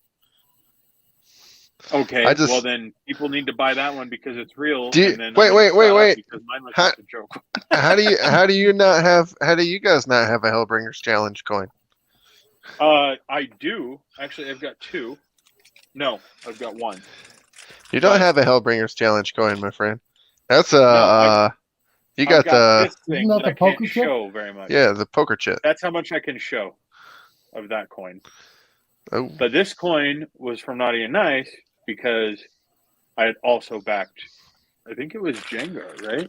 That's no, it was Hellpug and Velocicock, and then it was Naughty Stripper Fairies by Wendy Steen Shaner, not Naughty and Nice, brother. You're right. Thank you. Yes, sir.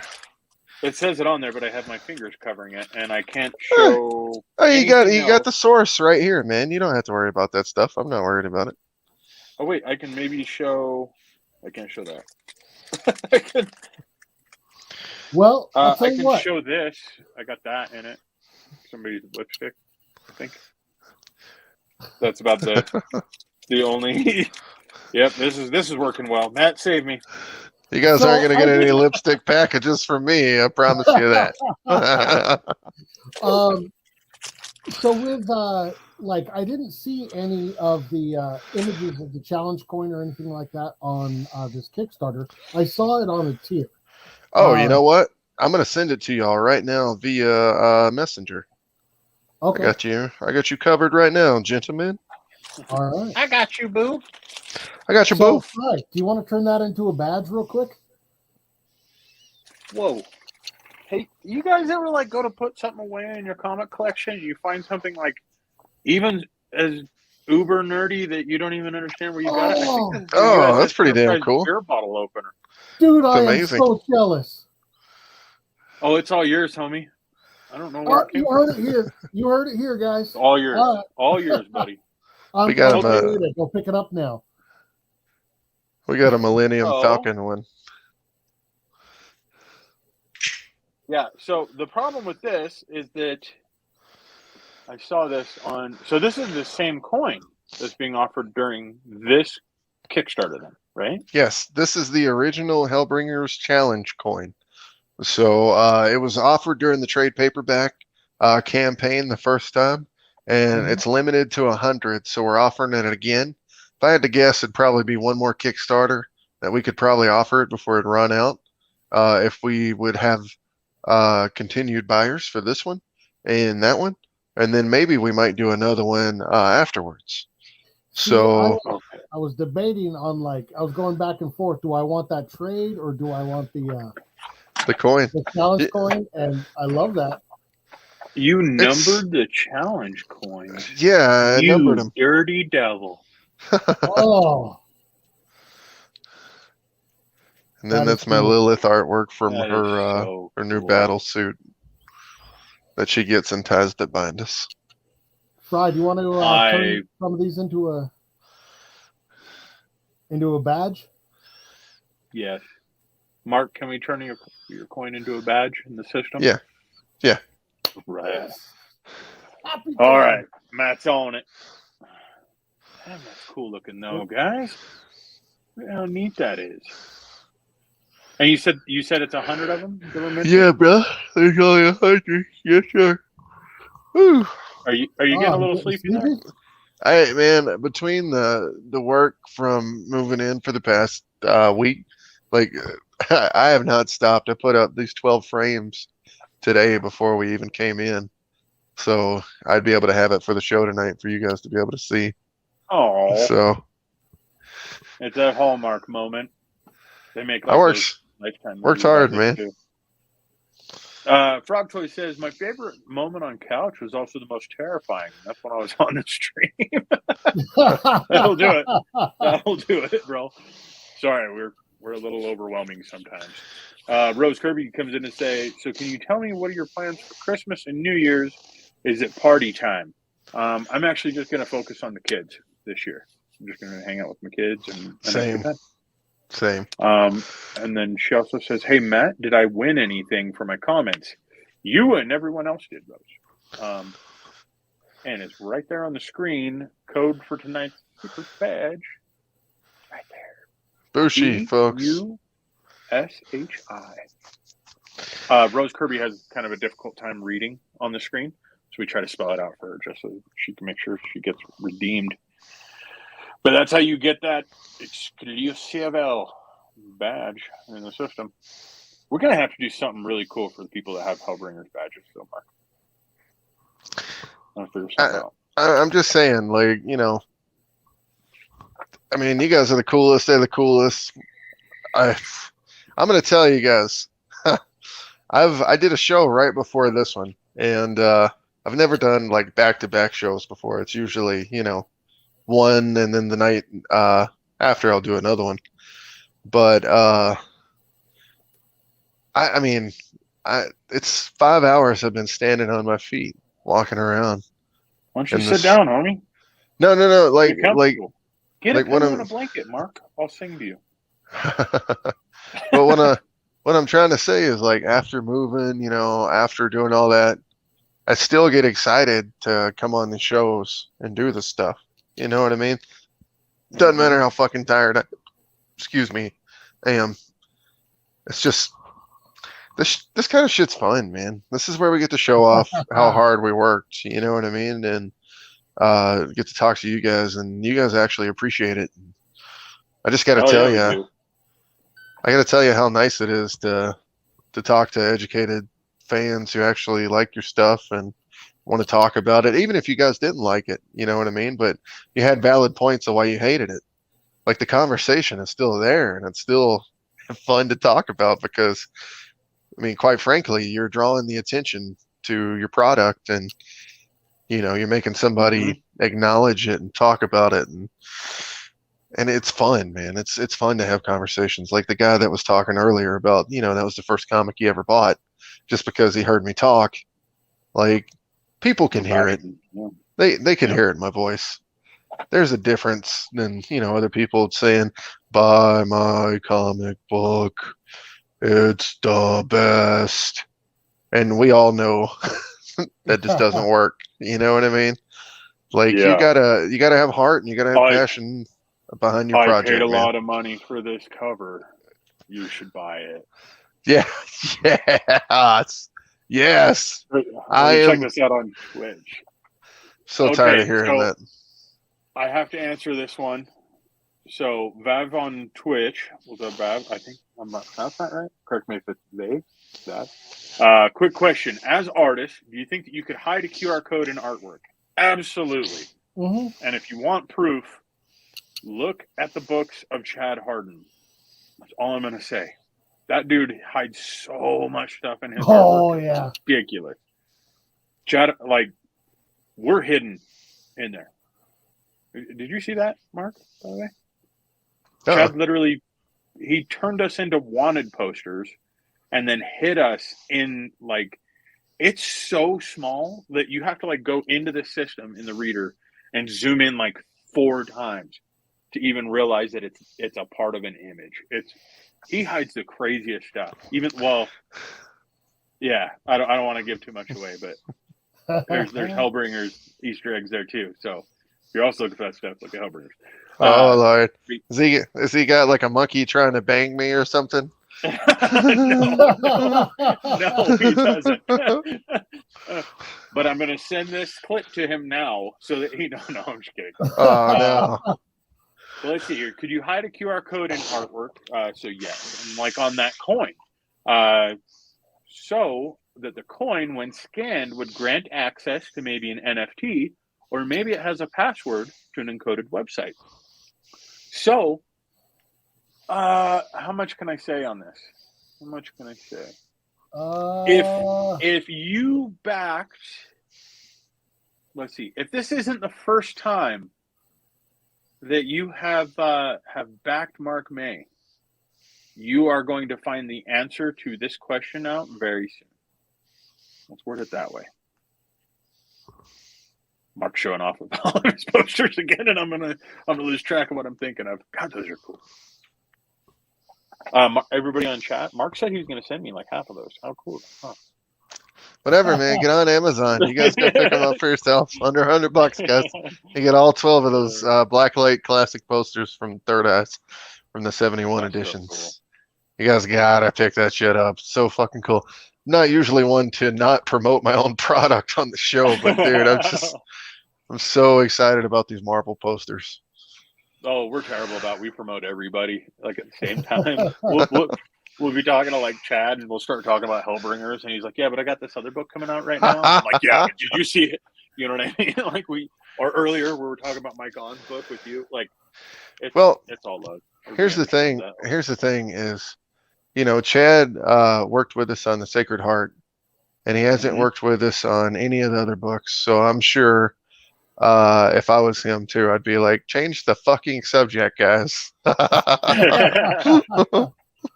Well, we're morons, but in the best ways possible. Yeah, you guys are great. I've got a question for you though, Mark. Krog Toys comes in on Twitch saying, "Hey, Mark, are you not offering a PDF in this Kickstarter?" For this one, I don't think I'm going to do digital. I noticed on the trade paperback that we absolutely killed it on digital, so there is an interest for the digital books, but I'm also I'm interested to see what this certain website does for digital stuff first. So I'm just gonna see what's going on with that, and then we'll talk. You talk about OnlyFans. Yes, OnlyFans, ladies and gentlemen. You know what? I'm telling you, I think that there's an avenue for creators to use OnlyFans. Nobody believes me here, but look at the success Patreon has had. And you give a guy a valid reason to have an OnlyFans account to start subscribing. You know what I mean? And suddenly it's, no, babe, I have the OnlyFans card just for Mark May. Yeah. You know what I mean? I gotta follow Mark. What are you saying? You want me to go in there and shake my wiener and be like, "Hey guys, buy my comic book"? No, actually, I was talking about the artwork.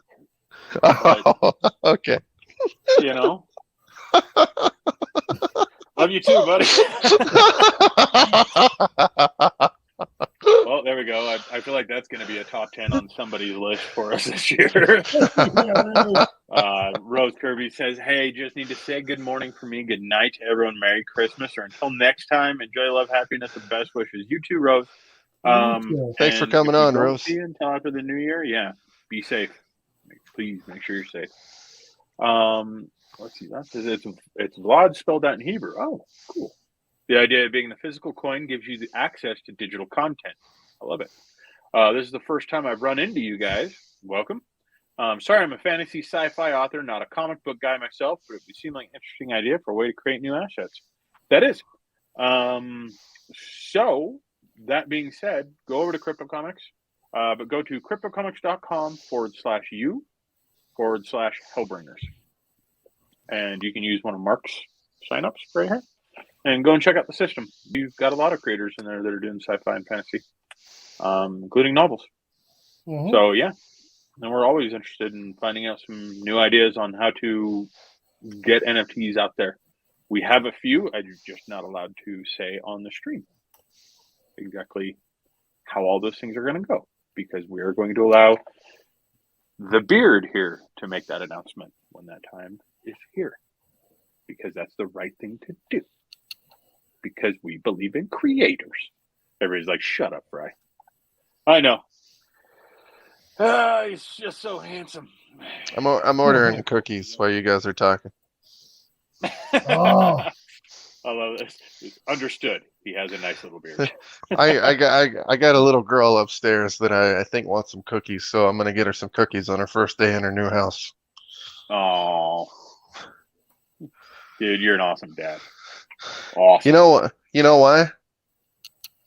Because I had Beard? such shitty parents. Oh, I would honestly, I would have put money on the beard. You could have won a bet right there.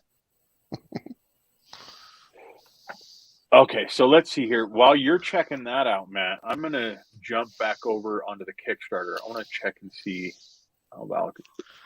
Oh yeah, what are we at right now, brother?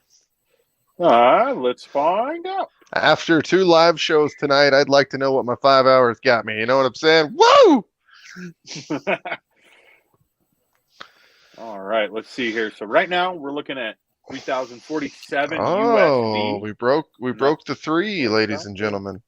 That's awesome. And your goal was 2,666, which is great. 40 backers. You still got 23 days to go. And knowing you and seeing this, most importantly, this projects we love underneath there. And just so that everybody, if you aren't aware, that is extraordinarily difficult for a creator to get. Mm-hmm. Like that is not something that you see handed out to everybody on Kickstarter. So congratulations on that, dude. That's I really appreciated the moment, and I saw that and got the email, and they were telling me what it means and everything. I couldn't believe it, but seeing us as the first thing on Kickstarter, and even being able to go there now and just scroll over a couple, and we're still at the top of the page.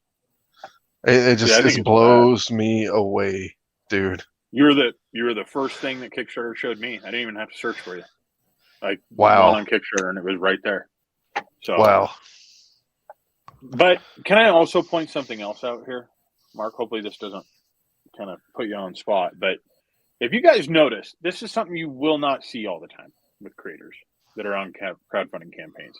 And personally, this is something that I look for, mainly because it shows where their heart's at. You know what I mean?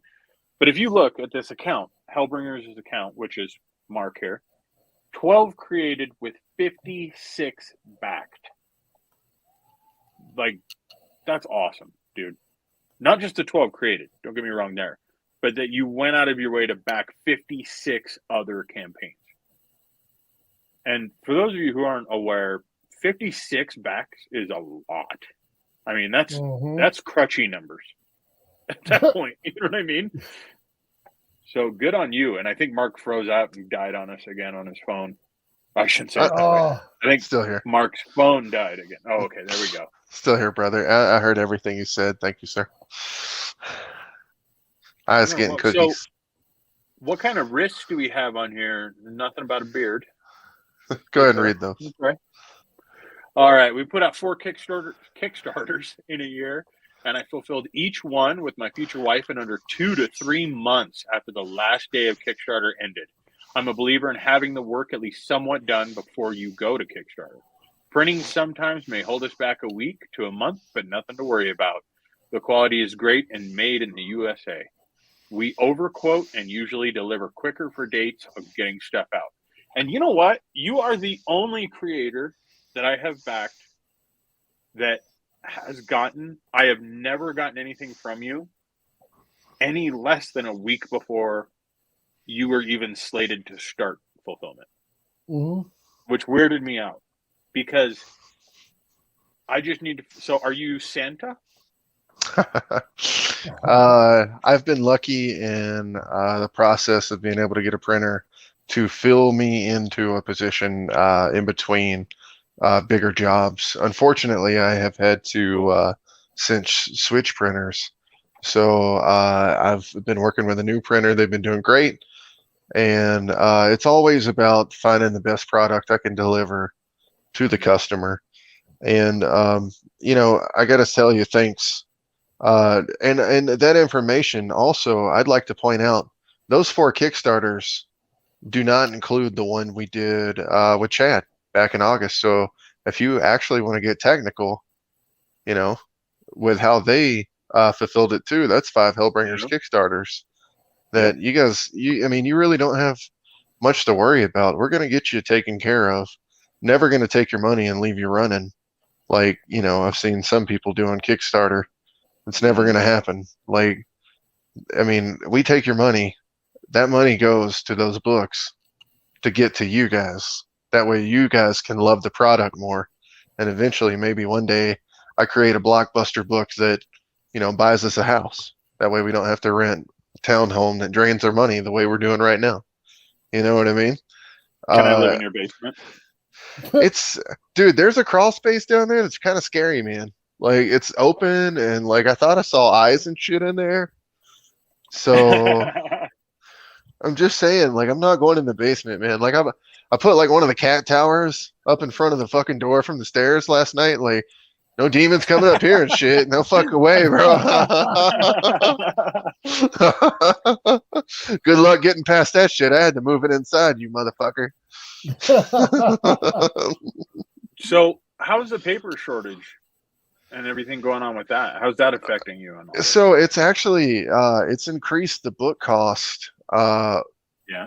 Like you wouldn't believe. Actually, it's almost a third of the cost of books have gone up for what paper cost. And let me tell you, that sucks, man, because you're already at a certain number for what you think you're going to get profit wise. And then I'll put it this way. Making the trade paperbacks might have been one of the worst decisions I had ever made at the time that I did it.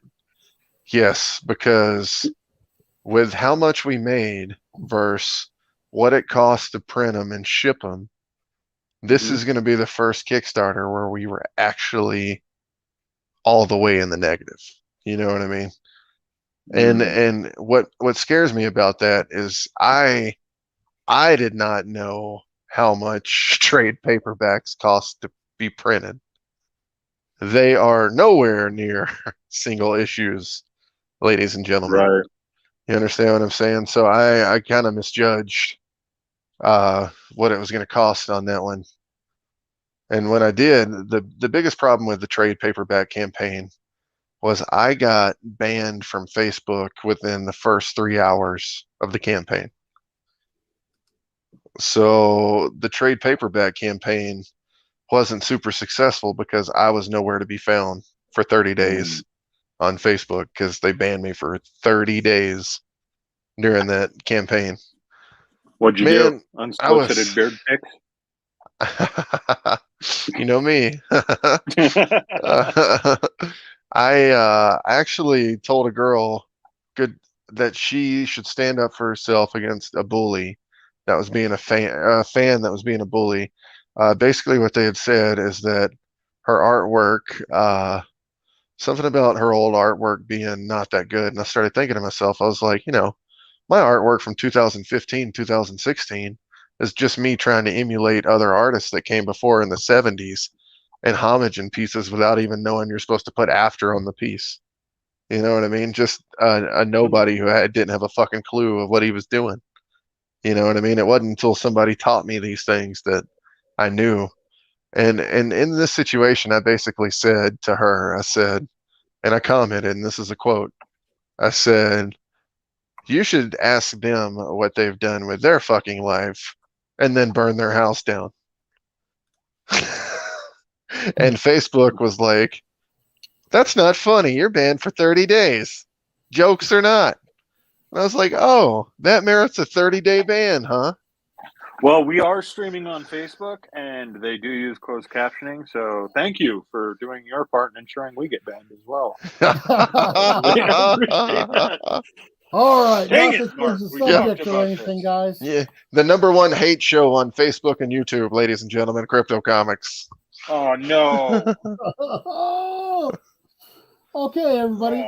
In order to show some love, specifically on Facebook, we're going to give Love away us, another badge. Zuckerberg. Yeah, dude, you go from 9 viewers to 2 viewers immediately, and one of them's like the Facebook moderator. Like, oh, so you've been talking about Facebook, huh? Oh boy. Okay, if you go over to my badges, we got another one for you tonight, guys. The code is The Beard Has Spoken. All one word. No space. Go ahead and click enter on that bad boy, and you get yourself like a digital version of that badass coin. Why? It is a flaming challenge coin, guys. A flaming challenge coin. Well, Hellbringer, I had to add some flames to it. Thanks. Mark's like, thanks, bro.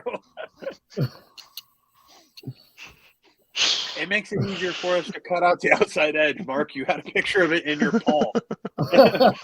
we weren't working with isolated photography here, buddy.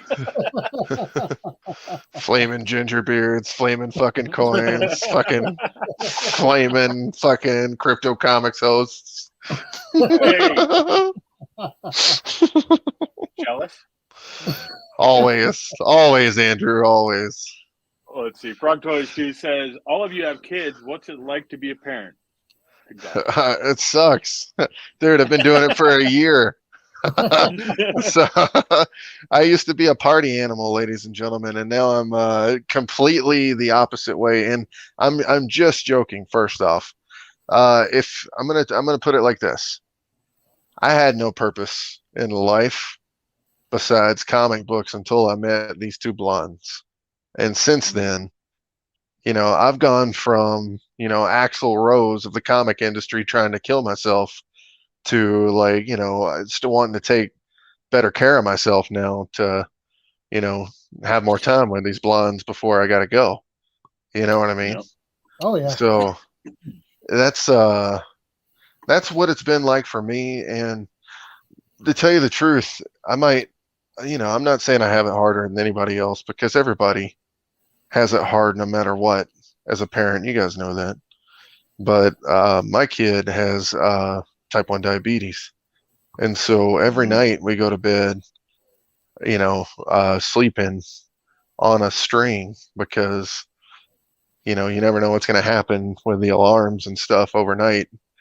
And it usually goes off like at least 2 to 3 times a night. There's been nights where it's 12 times a night and you're up all night. And then, one night of not sleeping turns into 5 nights of not sleeping. And the next thing you know, you're insane. People are like, why do you make posts like that? And I'm like, bro, I haven't slept in 18 days. You know what I mean? Like, It's like, please don't upset me right now, because I might go mental. So, well, you need to be careful, Mark, because you're the only comic creator that I know who had a heart attack and then continued going on with a crowdfunding campaign. Had a heart attack during a crowdfunding campaign and then continued moving forward. Oh, like, yeah, that's hardcore. You know what I mean? So when you factor in lack of sleep on top of that now, I mean, I'm glad you say, that you're taking better care of yourself and stuff like that. Because here's the problem. All right, I'm coming at you as a fan right now, Mark. You already said you could put out 30 books in a couple of years if it was your full-time gig. I want those 30 books, Mark. Is it greedy? Yeah. But, I'd rather be honest with you about it. You know what I mean?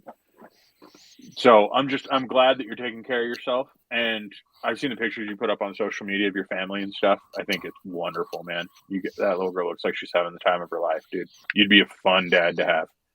So kudos to you on that.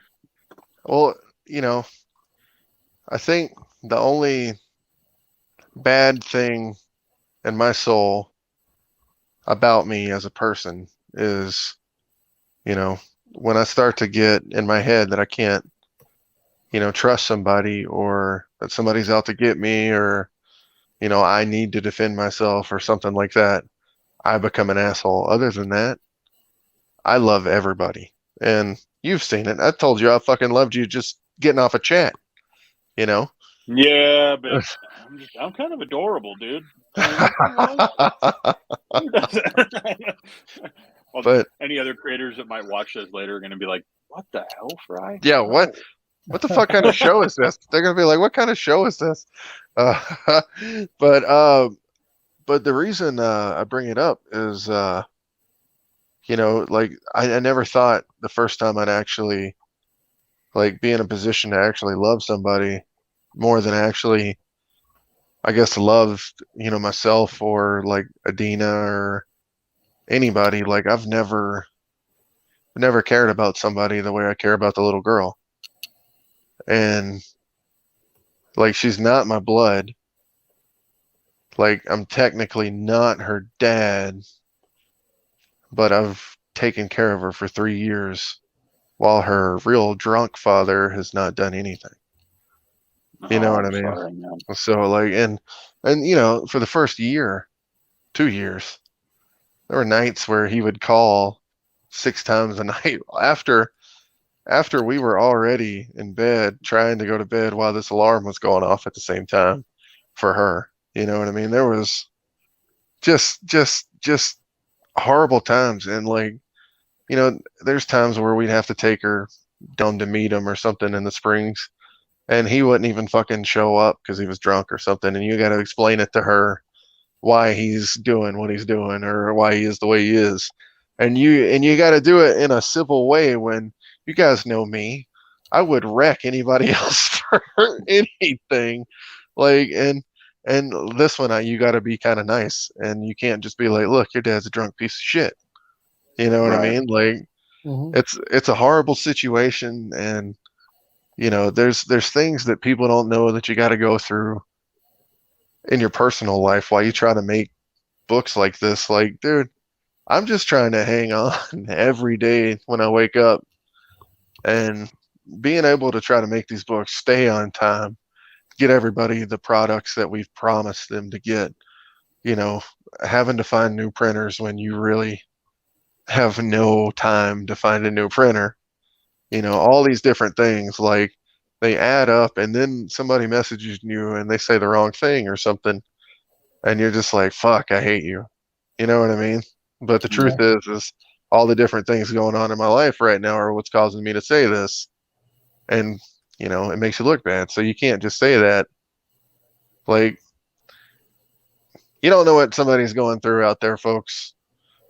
So just remember that. Like, I don't know how I've made these books, guys. Honestly, it's just good teamwork, good people to be around. Russ Cassidy's a big part of it. All the different other artists that I've hired. I'm so happy to have a chance to work with all these different people. And sorry for getting real there for a second, guys. But no, I appreciate it, man. That's so cool, man. It actually reminds me of a song. It's a country song. What was it? Brad Paisley, half the man he didn't have to be. It's all about that, man. Well, I mean, I gotta be it. I don't know how else not to be it, man. Because the truth is if it came down to the little girl and taking care of her, or making comic books, knowing that I'm the only person she's got besides her mom, I got to take care of the little girl, dude. You know what I mean? So, and that's the reason I'm telling you all this, is because one day you guys might want to know, and you'll be able to look at the show and you'll be like, why did Mark not come out with that 10th book or that 11th book or that 9th book? And you'll know I had to take care of that little girl. You know what I mean? But at least we got him out in the meantime. You know what I'm saying? Well, good on you, dude. I think it's like profoundly awesome that you can share those things, and thank you for that. And don't ever apologize for getting real. So let me pull this up here in the chat. So in chat on Twitch, Okay, I don't mean to be extra stupid here. You are not, I promise. But on the site, there isn't a search box to find Mark's stuff. It's asking me for an invite code. Maybe I'm just getting old. So what I'm going to do is I'm going to throw in Mark's profile page. That's cryptocomics.com/u/Hellbringers. And right here in the upper right-hand corner, you're going to see a green button that says sign up now. If you click on that button, or you can even come down here to the blue button that says sign up and follow Hellbringers. If you go to either one of those buttons, you'll actually use one of Mark May's invites. You might be able to join the system right now and check everything out. And thank you so much to the awesome creators like Mark here, who's allowed us to use their comics and beta test everything and get all this stuff set up and rocking and rolling. Let's see here. Also, we had Sean Keenan in chat. What's up, Sean? Hey, what's up, Sean? Hey guys, Merry Christmas to you too. What's going on, dude? Bob says, yeah, but you can make him into a character and kill him in the pages in unique and horrible ways in each book. It can help. Better than therapy, Mark. I'm with this idea. I think he's not wrong. He is not wrong. And then also says, thanks for keeping it simple. We're working through some things like this as far as our user experience. So if you watch this video in a couple of weeks, some of those things that I just said might change. But if you go to a user profile page, just look for that button, and you should be able to see it. We're just tying up a few things and clarifying the user experience a little bit right now. So, gentlemen, I have a request. Yes, sir. My my Achilles are starting to give out. Can I give you 5 more minutes? Oh yeah. Yeah. You know what? We can wrap it up now. We're well over 2 hours at this point. Let's go ahead and do it. Give you a break. Ask me more questions. Ask you more questions. All right. You know. All right. Go ahead, Matt. I have to scroll up to find the question. It was such a good one. Let me see.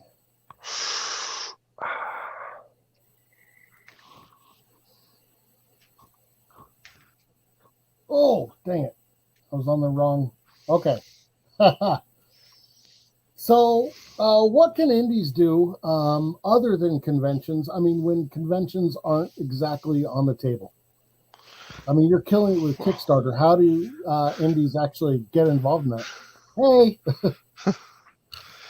That was terrifying, just so you guys know. She ran up behind me and like touched me on the back.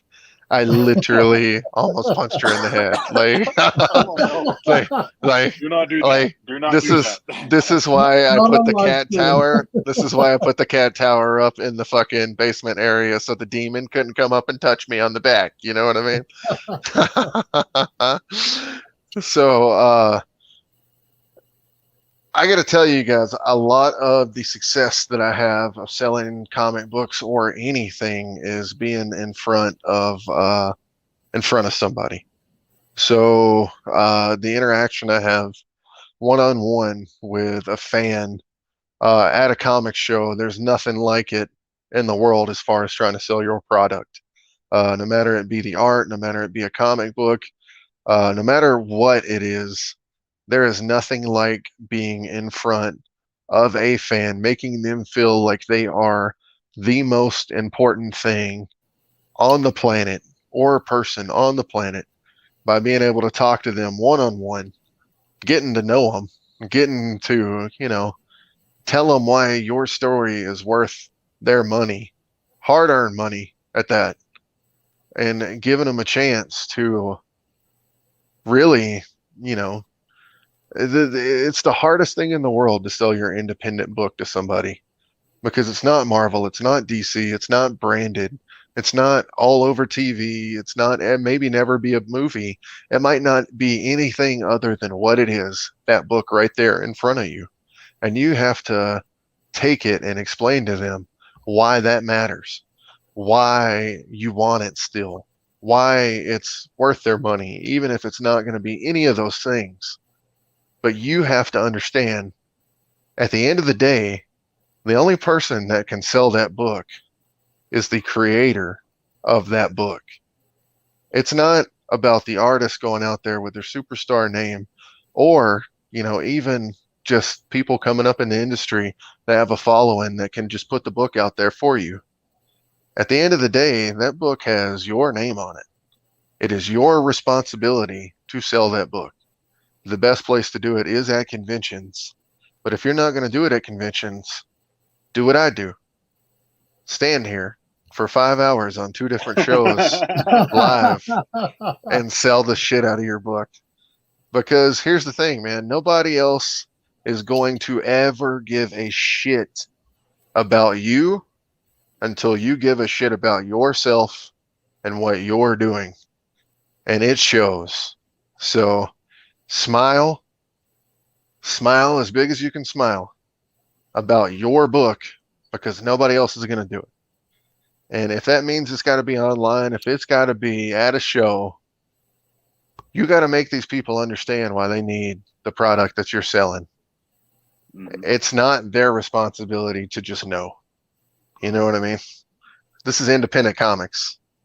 The 1% of the industry. 1%. 0.999. And your market share of that is everybody. Everybody in the independent scene. 0.999, folks. And guess what? You're sharing it with everybody else. Okay? It's not even 1%. Not even 1%. So you got to make them understand why you matter. And if you can't do it, then step aside and let somebody else try, or continue to do it for the next 40 years and get better at what I just told you to do. Because the honest truth, nobody should ever give up. Fuck, if I would have gave up when people told me I couldn't do anything, then we wouldn't have Hellbringers. And people who told me that I couldn't do it are the exact reason we did it. You know what I mean? That's the kind of shit right there that lights fires under my ass. And I'm like, oh yeah, I can't do it. Watch this, asshole. You know what I mean? Nice. Yeah. So that's the attitude you got to have. People will try to control you and place you in a box in this industry. And if you listen to them, you will stay exactly where they put you. But if you want to break out of that box, then you do whatever the fuck you want to do. And eventually people will either catch on and see your genius, or they'll be like, fuck, you're going to end up like Mark May. And then you're going to be selling beard tugs for $7 a pop. Oh, whatever. Still successful. Sometimes that's not always good, guys. Stay away from Colfax downtown, okay? You don't want to be selling beard tucks, folks. Oh, geez. God. All right. Well, let's go ahead and wrap this thing up. Mark, thanks so much, man, for coming on. It's always a blast. Dude, thank you for having me. I always think this is a privilege to be on here, to be on you guys' show. You guys are great. Matt, thank you, man. Andrew, you're the man. Thank you. Cool. We'll go get a rest, man. Yeah. SilentMayhemProductions.com, folks. Check out SilentMayhemProductions.com. We try to keep it up to date the best we can. Don't forget, I also make music with different artists as well. So Silent Mayhem Productions has the soundtrack for the Hellbringers soundtrack. If you haven't checked it out, we own all the rights to that music as well. Nice. And then one more thing, Back Valak, The Sorcerer's Revenge. Huge Kickstarter going on right now. We made the front page of Kickstarter, and we're under projects that they love. They love it. I don't know why they love it, but they love it, folks. Anvu, Brett Okamura, John J. Murakami, Andy Lee, Stephen Pulava, Steph Wilson, Carrie Ann, Mog Park. All of these different amazing cover artists that are on this project, and you get pinups on the inside of the book from Connie Jolitz, Jade Gibson, and Dennis Arzrout. F-Strout. That's right. Dennis F-Strout. So, I mean, you got to check it out. Some of these guys, it's their first published debut, guys. I mean, we're talking, that's also a key issue just for that. So, a lot of names to watch. A lot of names to watch, indeed. All these guys are getting opportunities, and Anvu's taking off to the moon, folks. Like, she's got opportunities for days. You guys talked about tragedy. I think she's even doing a tragedy cover. So, you guys, yeah, I think for a future one. So you guys check it out. Also, man, what else can I say? I mean, we got that Jengar and Shred 2 coming next, guys. So, and we've already got the pencils 100% done for the interiors. Plus we got covers by Mr. Eli Garza, Piper Rudich, Sean Forney, myself. I think we might have a cosplay cover coming by. I probably shouldn't say it until I get the contract signed. So, all right, everybody, it's me as a cosplayer. He does an amazing gender switch for the Jengar folks. So if you haven't checked it out yet, it's incredible. Matt's just killing it. But no, you guys will enjoy what we have coming up. I told you it's not the end. It's just the beginning, as long as we can make it be the beginning. So love you guys for your support. Andrew, who was on here earlier, Mr. Dodge, thank you so much for your contributions to Hellbringers. And also, who was the gentleman earlier as well? Frog Toys. That's Dominic. Oh, yeah. Dominic. Yeah, he was the one that said it was the first book he had ever bought, right? Mm-hmm. So Dominic, thank you so much, my friend, for giving us a chance. The rest of these chapters have been a fun. They try to tell me it's my own Dungeons and Dragons sandbox. I've heard that many times, that people describe it this way when I try to say it's Game of Thrones in hell. Yeah. But if I can continue to play in this realm in my head and can get out some of these, frustrations and whatever you could call it from my childhood all the way up until now, that have made me develop the philosophies that I've developed in my head about people, about history, about religion, and everything that's starting to show in the book, then, dude, I'm going to continue to do it. If I make money or not, I don't care. I love making these books, and this is why I want to do it. And talking to you guys make it all the worth it too. So I just want you to know that. No, thanks, bro. Thank you And so much. I love you guys. I hope those coins do well for you guys and everybody out there that's watching. Andrew smells like feet. It might be true.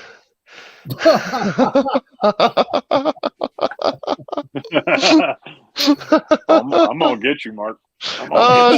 Just wondering if you guys are still paying attention. Oh yeah. I'm just kidding. I love you guys, and thanks for having me. I know one last thing I want to say before I hop off here. I know Chad Harden is not doing good right now, and the family's not doing good, and Joy's not doing good. And I just want to say out there to him, if he gets a chance to watch this, that I love him, and that, my heart's out there with you, brother, and to her, because she's wonderful.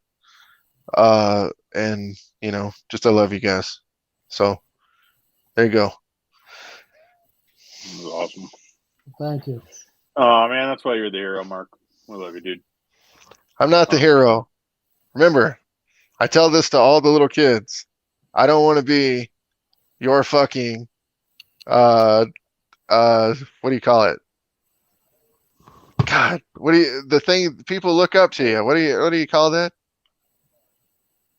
Hero? The hero? No. Well, that's fine. I don't want to be the hero either. No. Somebody, right, everybody watching. Go ahead. Thank you guys. My bad. Make sure you guys check out that Kickstarter. Give it a like. Follow along with it. Watch what happens.